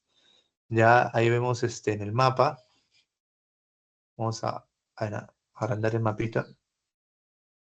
Miren el mapa, los frentes, la tecnología había aumentado, había tanques, ya había morteros, había metralletas, pero la forma de pelear era la misma, era frente, así como los chilenos vinieron aquí, o etcétera, se formó un frente, los reductos que ustedes ven en Lima, ¿no? De San Juan, de Angamos, de Miraflores, etcétera, una línea, un batallón que cubría las fronteras de gente, ¿no? Y ahí había pues una especie hacían huecos, ¿no? Las trincheras, y desde ahí disparaban a distancia, ¿no? Avanzaban un poquito, disparaban, avanzaban un poquito, disparaban. Aquí Alemania, pues, tenía esa capacidad de unificarse, ¿no? por eso se unificó con Austria. Mira, están cercanos, toda esa línea cercana tenía una gran fortaleza ideológica. Entonces Inglaterra fue forzada a aliarse con Francia y con Italia misma, ¿no? También hubo bloqueo naval para que Alemania no pueda llegar a Inglaterra, ¿no? Todo este tema. Cosas importantes aquí es el tipo de tecnología que hubo, el tipo de alianza, ¿no? Acá también hay otro cuadro que estaba poniendo para ver un poco las razones, ¿no? Miren, Alemania, su sistema político y su interés. Era monarquía constitucional, pero tenía una autoridad, alguien autoritario, el Kaiser, ¿no? Austria, Hungría, que era aliado, también era absolutista, ¿no? Quería mantener poder sobre los eslavos, mientras que Alemania quería industrializarse de manera agresiva, ¿no? Rusia, que estaba contra Alemania, también era autocracia, ¿no? Quería expandirse a los Balcanes. Entonces, Francia Inglaterra eran los únicos que eran liberales, ¿no? Querían defender sus colonias, ¿no? Pobrecitas sus colonias que ellos abusaban, ¿no? Se dice que había un viejo orden, Austria, Hungría y Rusia, con economías, y había un nuevo orden, las potencias industriales, ¿no? Alemania y las repúblicas liberales, pero competían entre ellas, ¿no? O sea, el viejo orden competía entre sí y el nuevo orden competía entre sí, ¿no? Alemania contra Francia y Rusia contra Austria. Entonces, como que no era el viejo orden contra el nuevo orden, no. Eran países que competían entre sí, ¿no? O sea, había espacio económico para el viejo orden y para el nuevo orden. Bueno, y ahí están algunas cosas, ¿no? Que pueden tomarle screenshot, ¿no? En esa época, Rusia, como estaba atrasada, no participó después, no perdió la guerra, digamos, y ya no participó de la de la Primera Guerra Mundial, no participó, ¿no? Hubieron bastantes revueltas, ahí el marxismo tomó mucha fuerza con Lenin y el partido bolchevique, ya tomó mucha fuerza. Entonces, ¿cómo empieza la Primera Guerra Mundial? ¿No? El pretexto fue el asesinato del archiduque Francisco Fernando, ¿no? Él era el heredero de la corona austro-húngara. ¿Quién lo mató? Un misterio, ¿no? Había rivalidad entre las potencias. Lo mató un serbio, ¿ya? Entonces, para que ya no, porque Serbia quería liberarse. Entonces, ahí fue el pretexto. Ya todos estaban armados, todos estaban listos. Ahí hubieron el frente occidental de Alemania, invadiendo Bélgica y Francia, y el frente oriental de Alemania, que venció a Rusia, ¿no? Entonces, esta derrota de Rusia es lo que impulsa la Revolución Rusa. Miren la tecnología. 2 soldados británicos con máscaras antigas y ametralladoras, ¿no? Soldados alemanes en Marne. Y así, ¿no? Hay también otra característica, aparte de los movimientos iniciales, es la guerra de posiciones. La guerra de trincheras. Alemania ya también inició la guerra submarina. Estados Unidos se mete. ¿Por qué? Porque hay un hundimiento de los alemanes de Lusitiana, ¿no? Y el apoyo de Estados Unidos es importante, ¿no? Hace que la gente que está trincherada pueda tomar fuerza y salir adelante por la cantidad de soldados que trajo Estados Unidos. Después, también Rusia, en el frente oriental, firma un tratado con Alemania, el Tratado de Brest, porque como ya había entrado una revolución proletariada, ¿no? Marxista, decidieron no combatir. Entonces, Alemania tuvo un respiro y se pudo movilizar con todo a Occidente, pero no fue suficiente, ¿no? Igual Alemania es derrotada en la segunda batalla de Mer, hay un armisticio, Alemania se rinde, es humillada, ¿no?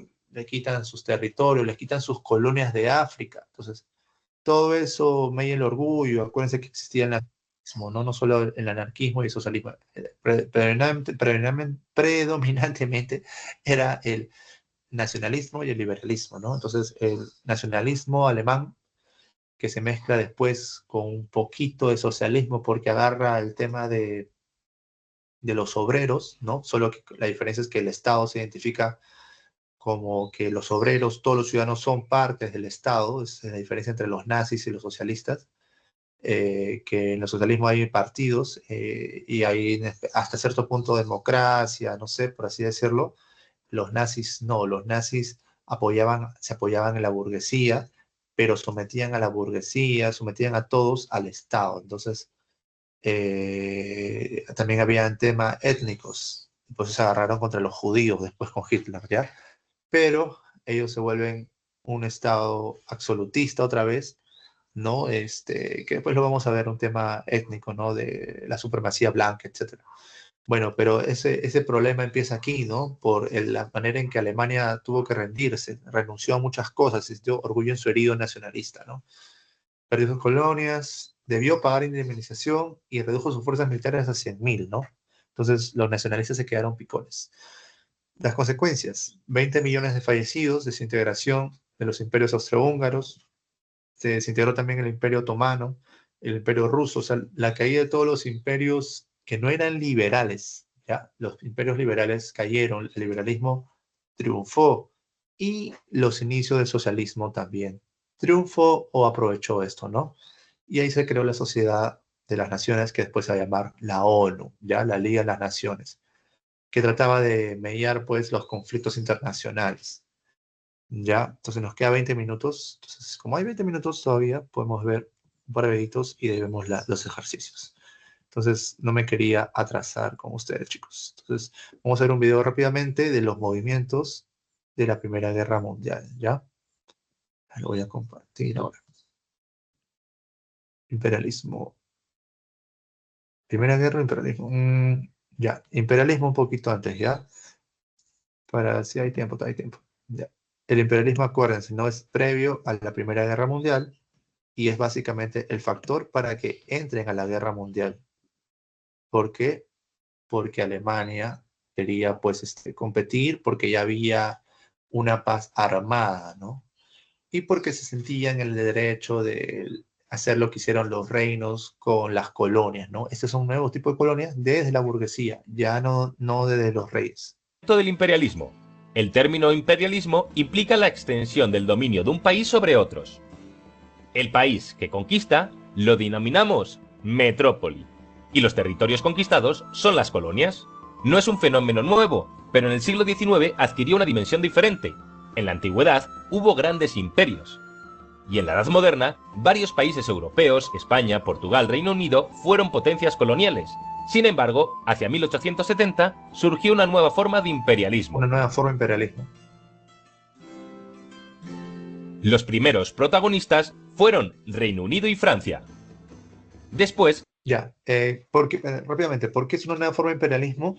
Porque no se trata solamente de comercio, sino también el tema financiero. Ellos hacen que los estados africanos y los estados de Asia, etcétera,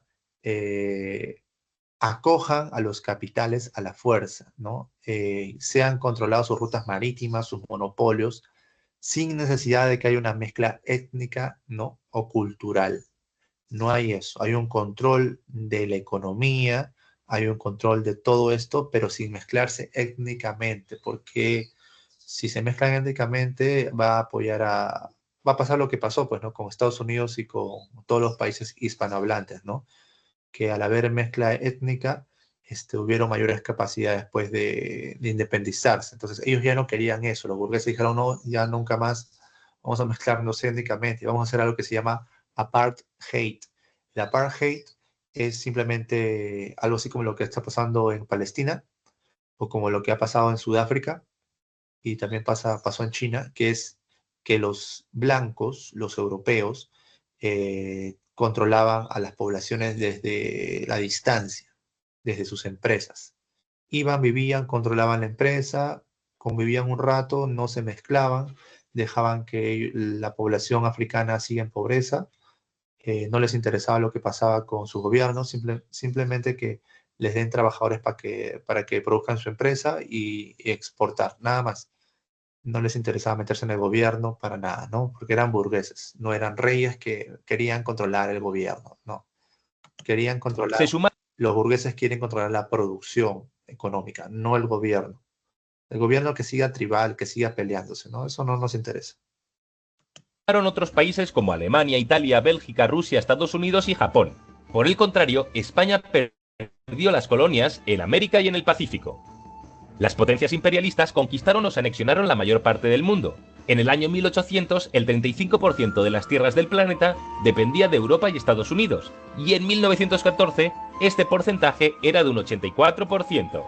Se podía decir 84% de las tierras de África dependían de Occidente. 84% de las tierras de África dependían de Europa. 84%. Ahí por eso se pregunta por qué África es pobre, etcétera, porque ha pasado un proceso colonial fuerte, donde se seguía esclavizando y se seguía quitando los recursos. que Europa era la dueña del mundo. En África solo quedaron estados independientes, Etiopía y Liberia. ¿Por qué eran independientes Etiopía y Liberia? Porque eran cristianos, ¿no? Esa era la excusa. En Asia, el Imperio Otomano, China y Persia no se convirtieron en colonias, pero la presión occidental para lograr ventajas comerciales fue cada vez mayor. Pasemos a ver los factores económicos y demográficos. El imperialismo fue en parte una consecuencia de la industrialización. Los países europeos necesitaban espacios en los que invertir sus capitales a un interés más elevado que en la metrópoli. ¿Por qué un interés más elevado? ¿Qué significa eso? Significa que el costo de producción sea mucho más barato, mano de obra barata. Entonces, por eso traían esclavos e invadían África, ¿no? Era más barato producir en África o traer los recursos de África que en su propio país. Obtener materias primas baratas y vender sus productos industriales. Estos lugares los encontraron en las nuevas colonias. Las colonias eran también el territorio en el que podía asentarse parte de la creciente población europea con pocas posibilidades de trabajo en sus lugares de origen. La revolución industrial facilitó estos desplazamientos, pues se desarrollaron medios de transporte más rápidos y eficaces. Pasemos a ver los factores religiosos. Ya, bueno, creo que ya estamos abusando de la información, ¿no? Ya lo voy a dejar igual en screenshot. A ver, vamos a ver rápidamente. Ya, eso lo vamos a dejar ahí. La Guerra Mundial, que es lo último que hemos tocado, pero vamos a profundizar un poquito más y ya vamos a las preguntas. Ya. ¿Cómo se inicia la Primera Guerra Mundial? Con estos dibujitos. Un minuto nada más de resumen rápido. Como una caricatura. Ahí va. La Primera Guerra Mundial en un minuto, más o menos. 1914. Europa es una bomba a punto de explotar. No hay muchas buenas relaciones. Imperialismo, nacionalismo, militarismo. ¿Ya? El imperialismo, acuérdense, ejércitos, capital financiero, monopolios. ¿No? Está ligado. Entre los países europeos, y con el asesinato del archiduque de Austria-Hungría a mano de los serbios, finalmente estalla. Austria-Hungría declara la guerra a Serbia y Rusia... Esta parte sí les va a gustar, o sea, sí es importante. Serbios finalmente estalla. Austria-Hungría declara la guerra a Serbia y Rusia acude en su ayuda. Alemania, en tratado con Austria-Hungría, se une a la fiesta. Alemania invade... Ya, Austria-Hungría, como es muerto su dinastía, ¿no? Su rey. Le declara la guerra a Serbia. Entonces, Serbia se siente en peligro y busca ayuda en Rusia. Rusia le declara la guerra a Austria-Hungría y ahí se mete Alemania, ¿no? Ahí empezó todo. de Bélgica, así que Francia y Gran Bretaña se unen al bando de los aliados. Más adelante se une el Imperio Otomano e Italia, entre otros países. La guerra se centra en dos frentes, el frente oriental y el occidental. Alemania intenta invadir Francia, pero se estanca en una guerra de trincheras, que durará hasta el final de la guerra. Por otro lado, los británicos intentan conquistar Estambul, pero no les sale precisamente bien. Pero, ¿qué es lo que hizo la Primera Guerra Mundial tan letal? Básicamente, una forma de hacer la guerra del siglo anterior combinada con la nueva tecnología militar. En 1917, Estados Unidos se une a la guerra, mientras que los rusos deciden centrarse en la Revolución Rusa. Alemania. Los rusos se centran en la Revolución Rusa porque ya habían perdido pues potencia al zar, ¿no? Y Estados Unidos se une por un tema de que ellos también querían tomar protagonismo en el nivel de imperialismo, porque también como tenían colonias, pues como España había perdido su poder marítimo, etcétera, tenían colonias en Cuba, por así decirlo. Estados Unidos ayuda a Cuba a liberarse de España, ¿no? Puerto Rico también se libera de España y Estados Unidos lo toma. Entonces Estados Unidos se dio cuenta de que era su oportunidad para influir en los estados ricos, ¿no? En Europa, porque Europa hasta ahora es rica, ¿no? A nivel de productividad. Pero era la oportunidad de Estados Unidos de hacerse con el mundo, ¿no? Los empresarios americanos. Ahora con un solo frente, decide lanzar un último ataque. Sin embargo, los aliados consiguen contraatacar. Esta serie de derrotas, junto con problemas internos, hace que Alemania firme una tregua en noviembre de 1918, y más tarde, el Tratado de Versalles, que se convertirá en uno de los motivos principales de la Segunda Guerra Mundial. Fin. Bien rápido, ¿no? A ver, ¿qué otro puedo poner? Ya. Y entonces, todavía hay tiempo. Uno más, a ver. Este sí es un poquito más complejo, ¿ya? Pero lo anterior importante, lo importante de lo anterior era que se den cuenta cómo se van sumando los países, ¿no? Cuando ya se involucran las grandes potencias, es donde vienen los problemas realmente, ¿no? Porque es como que entre países pequeños. Ay, bueno, eso lamentablemente también está pasando un poco en el mundo ahora, ¿no? Con Israel, con Irán. Ahora Israel está diciendo que Irán tiene bombas, todo lo que pasó con Afganistán, ¿no? Pero el mundo en la actualidad es diferente. Hay una unidad entre China, Rusia y demás otros países. Se llaman los BRICS. Esperemos que no haya problemas, ¿no? Más a lo que ya está viendo. Bueno, vamos con la Primera Guerra Mundial, pero un poco más explicado. Y vuelvo a dejar los videos por aquí. El desarrollo de la Primera Guerra Mundial. Pon atención, que empezamos. La guerra se convirtió en mundial porque enfrentó a las principales potencias y a sus imperios, y porque nuevos países se fueron sumando al conflicto. El Imperio Otomano y Bulgaria se unieron a los imperios centrales formados por Alemania y Austria-Hungría. Italia, Rumanía, Grecia, Estados Unidos, China y Japón se sumaron a la Triple Entente o a... No, los imperios eran un poquito más conservadores. Ahí los que no eran conservadores era Alemania, por ejemplo, ¿no? Que sí tenía una gran capacidad industrial. aliados. La guerra duró 4 años, desde 1914 a 1918, y en ella podemos distinguir 4 fases. La primera, la Guerra de Movimientos, 1914. Los alemanes pretendían obtener una rápida victoria sobre Francia, para posteriormente atacar a Rusia. A esto se le denominó el Plan Schlieffen. Sin embargo, fueron detenidos por los franceses en la llamada Batalla de Marne. Rusia, atendiendo a las peticiones de Francia, lanzó una ofensiva sobre Alemania. A pesar de que los rusos fueran derrotados en Tannenberg y los lagos masurianos, consiguieron forzar a los alemanes a desviar tropas hacia el este, lo que salvó a Francia. Pasemos a la Guerra de Posiciones, 1914-1917. Las tácticas defensivas de los ejércitos, trincheras, ametralladoras, etc., superaban sus capacidades ofensivas, por lo que los frentes se estabilizaron. No había se construyeron kilómetros de trincheras donde los soldados pasaron meses en condiciones durísimas.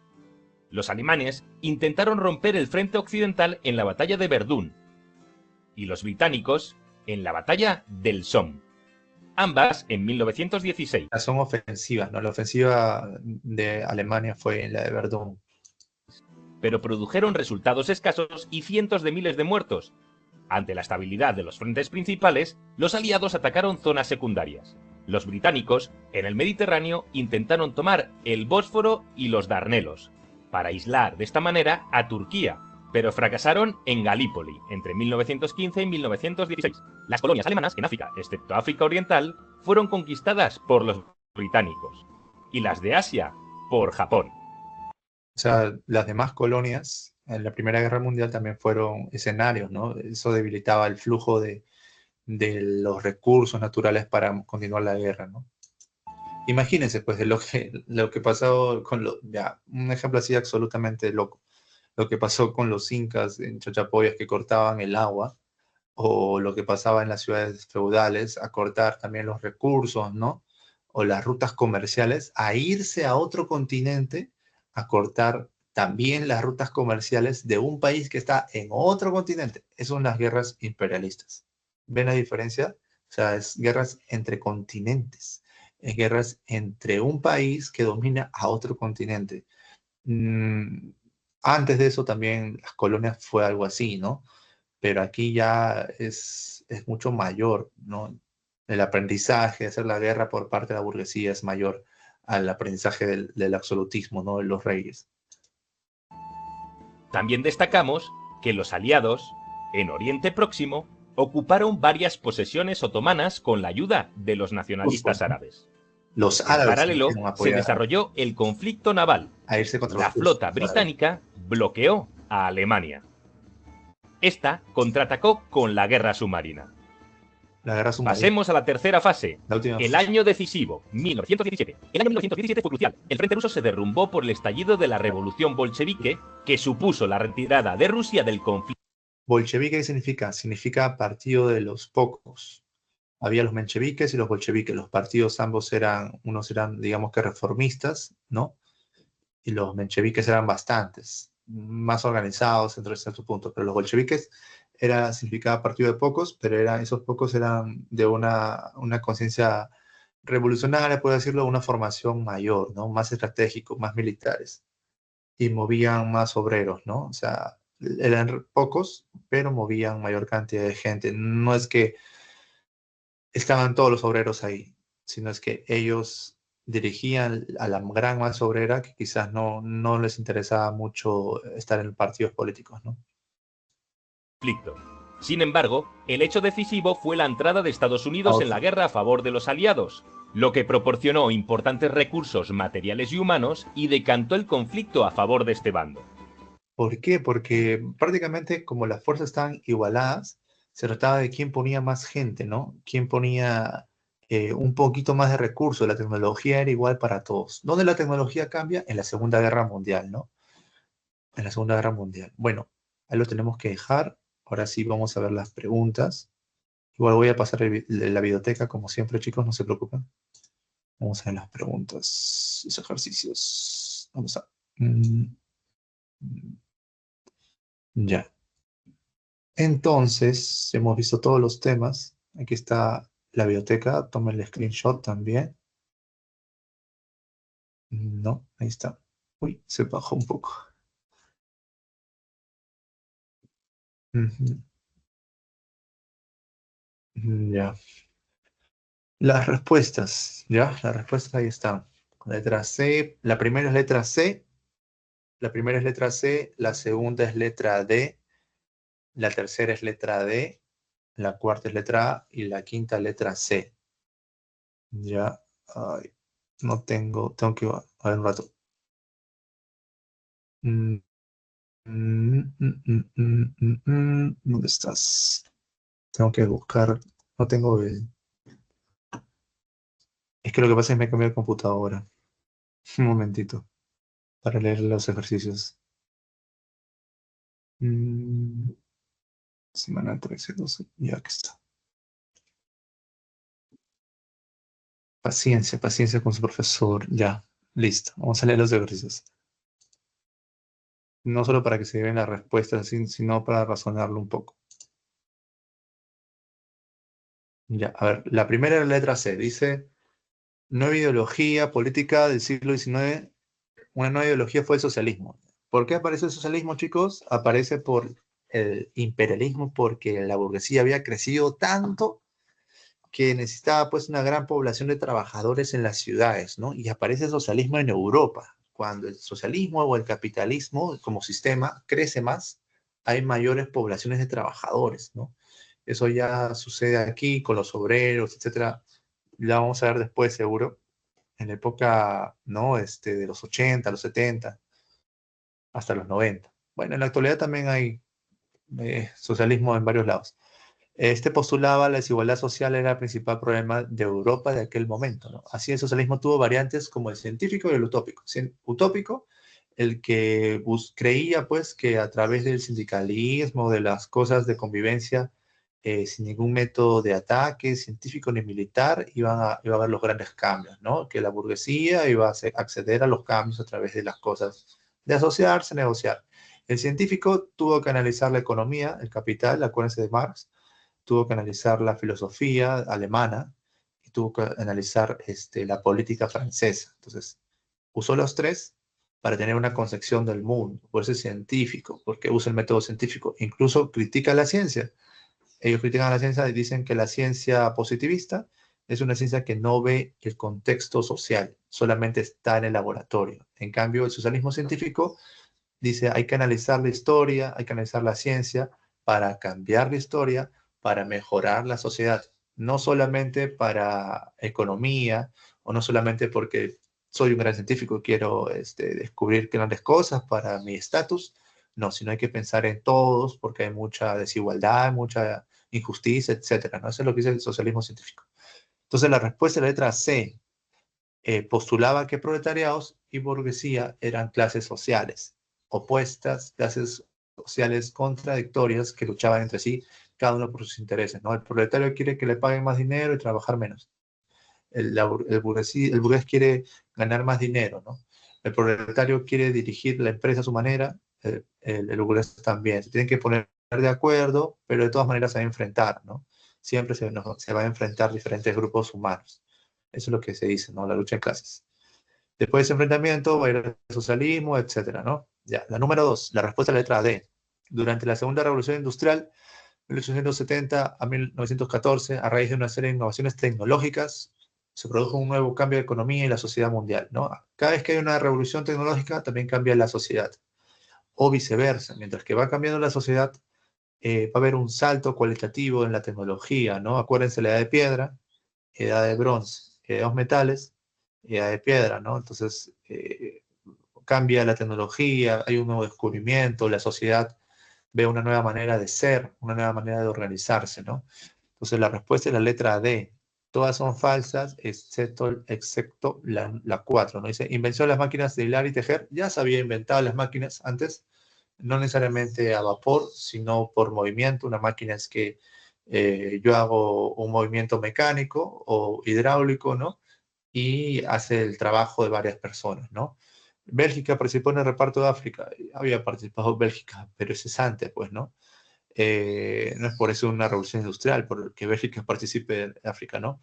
Inglaterra fue la mayor potencia industrial, sí, sí lo fue, pero es falso en ese sentido, porque no es una innovación, pues estamos hablando de tecnología, entonces predominó la industria siderúrgica, entre otras, ¿no? O sea, el hierro, todas estas cuestiones que creaba maquinaria, no solo creaba instrumentos, sino maquinarias, automatizaba procesos, ¿no? Por eso la respuesta es la letra D. De la 3, la respuesta también es la letra D. Diversos procesos ocurridos en Europa durante el siglo XIX, a partir del 1830, ¿no? ¿Qué pasó en Europa? La D dice, reparto de África. ¿Cuál fue primero, no? El reparto de África, la invasión a México, etcétera. El primero fue el fin de la Segunda República Francesa, ¿no? Este intento de que haya una República Francesa no se logró. Volvió ¿cómo así decirlo?, a ser un imperio, ¿no? En este pequeño paso de imperio de Maximiliano es que recién Francia intenta tomar posesión de México. Ya, entonces por eso es 2-3, ¿no? Fin de la Segunda República Francesa, invasión a México por parte del Imperio Francés. Los mexicanos resistieron. Después se inició la Segunda Revolución Industrial, ya con el tema, pues, de todo lo que era el paso de la energía, el carbón, el petróleo, la tecnología de Inglaterra y de Estados Unidos.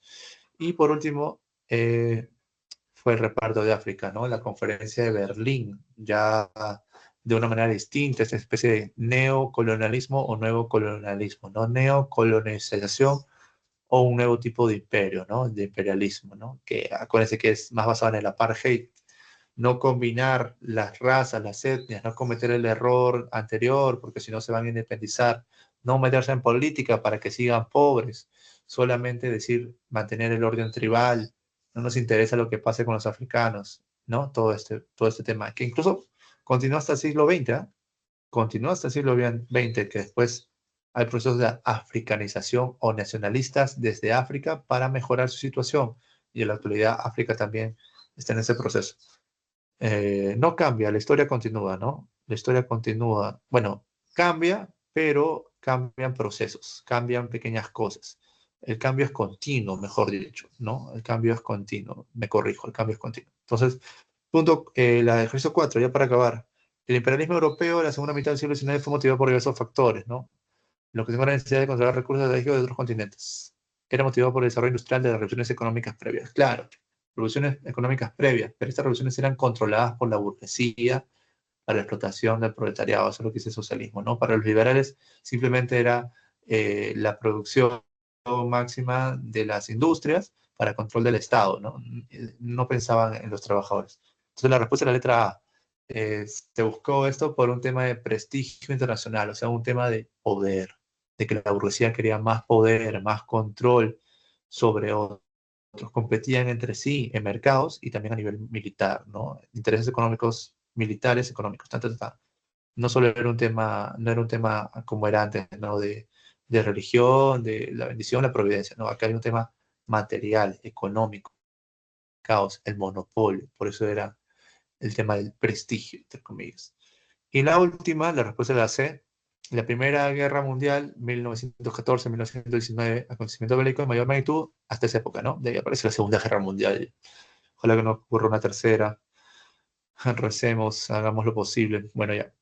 Entre sus causas estuvo la rivalidad política y económica entre las potencias industriales imperiales de Europa, ¿no? Lo que significa que Inglaterra, Nueva Zelanda, Canadá y Austria fueron aliados. ¿Por qué no son las otras? Bueno, ¿por qué principalmente es esta? Porque si se dan cuenta, los cuatro forman Gran Bretaña, ¿no? Los cuatro, Inglaterra, Nueva Zelanda, forman Gran Bretaña. O sea, los cuatro son aliados. Solo faltó Estados Unidos, ¿no? Pero Estados Unidos sí no salió, o sea, se volvió un aliado de Inglaterra o de Gran Bretaña, pero no estaba de acuerdo con el tema de cómo Inglaterra se gobernaba, ¿no? Por eso Estados Unidos tenía su presidente, Inglaterra, Nueva Zelanda, Canadá y Australia no tienen presidente, tienen primer ministro. Ya, entonces todavía hay un respeto a la corona inglesa, ¿no? Porque son ingleses que colonizaron toda esa zona, exterminaron toda esa zona. Había gente en Canadá, americanos, indios, había gente en Nueva Zelanda, en Australia. Los exterminaron hasta ciertos puntos, ¿ya? Entonces, ellos fueron aliados por un tema étnico, racial, todos eran ingleses prácticamente, se volvió Gran Bretaña. Alemania y el Imperio Otomano invadieron Balcanes, no porque la guerra de los Balcanes fue antes, fue en 1812 más o menos. Polonia, Alemania y Rusia firmaron papel, no porque eso fue también antes. España y Portugal lucharon contra Alemania, no, fueron aliados, ¿no? Estados Unidos y México se unieron a los aliados de 1917, no pasó eso. Bueno, entonces chicos, eso fue todo. La respuesta aquí fue la letra C. Espero que tomen un rico desayuno, que tengan un buen inicio de semana y ya nos veremos el próximo lunes. ¿Ok? Que descansen chicos. Hasta luego, cuídense mucho. Nos vemos.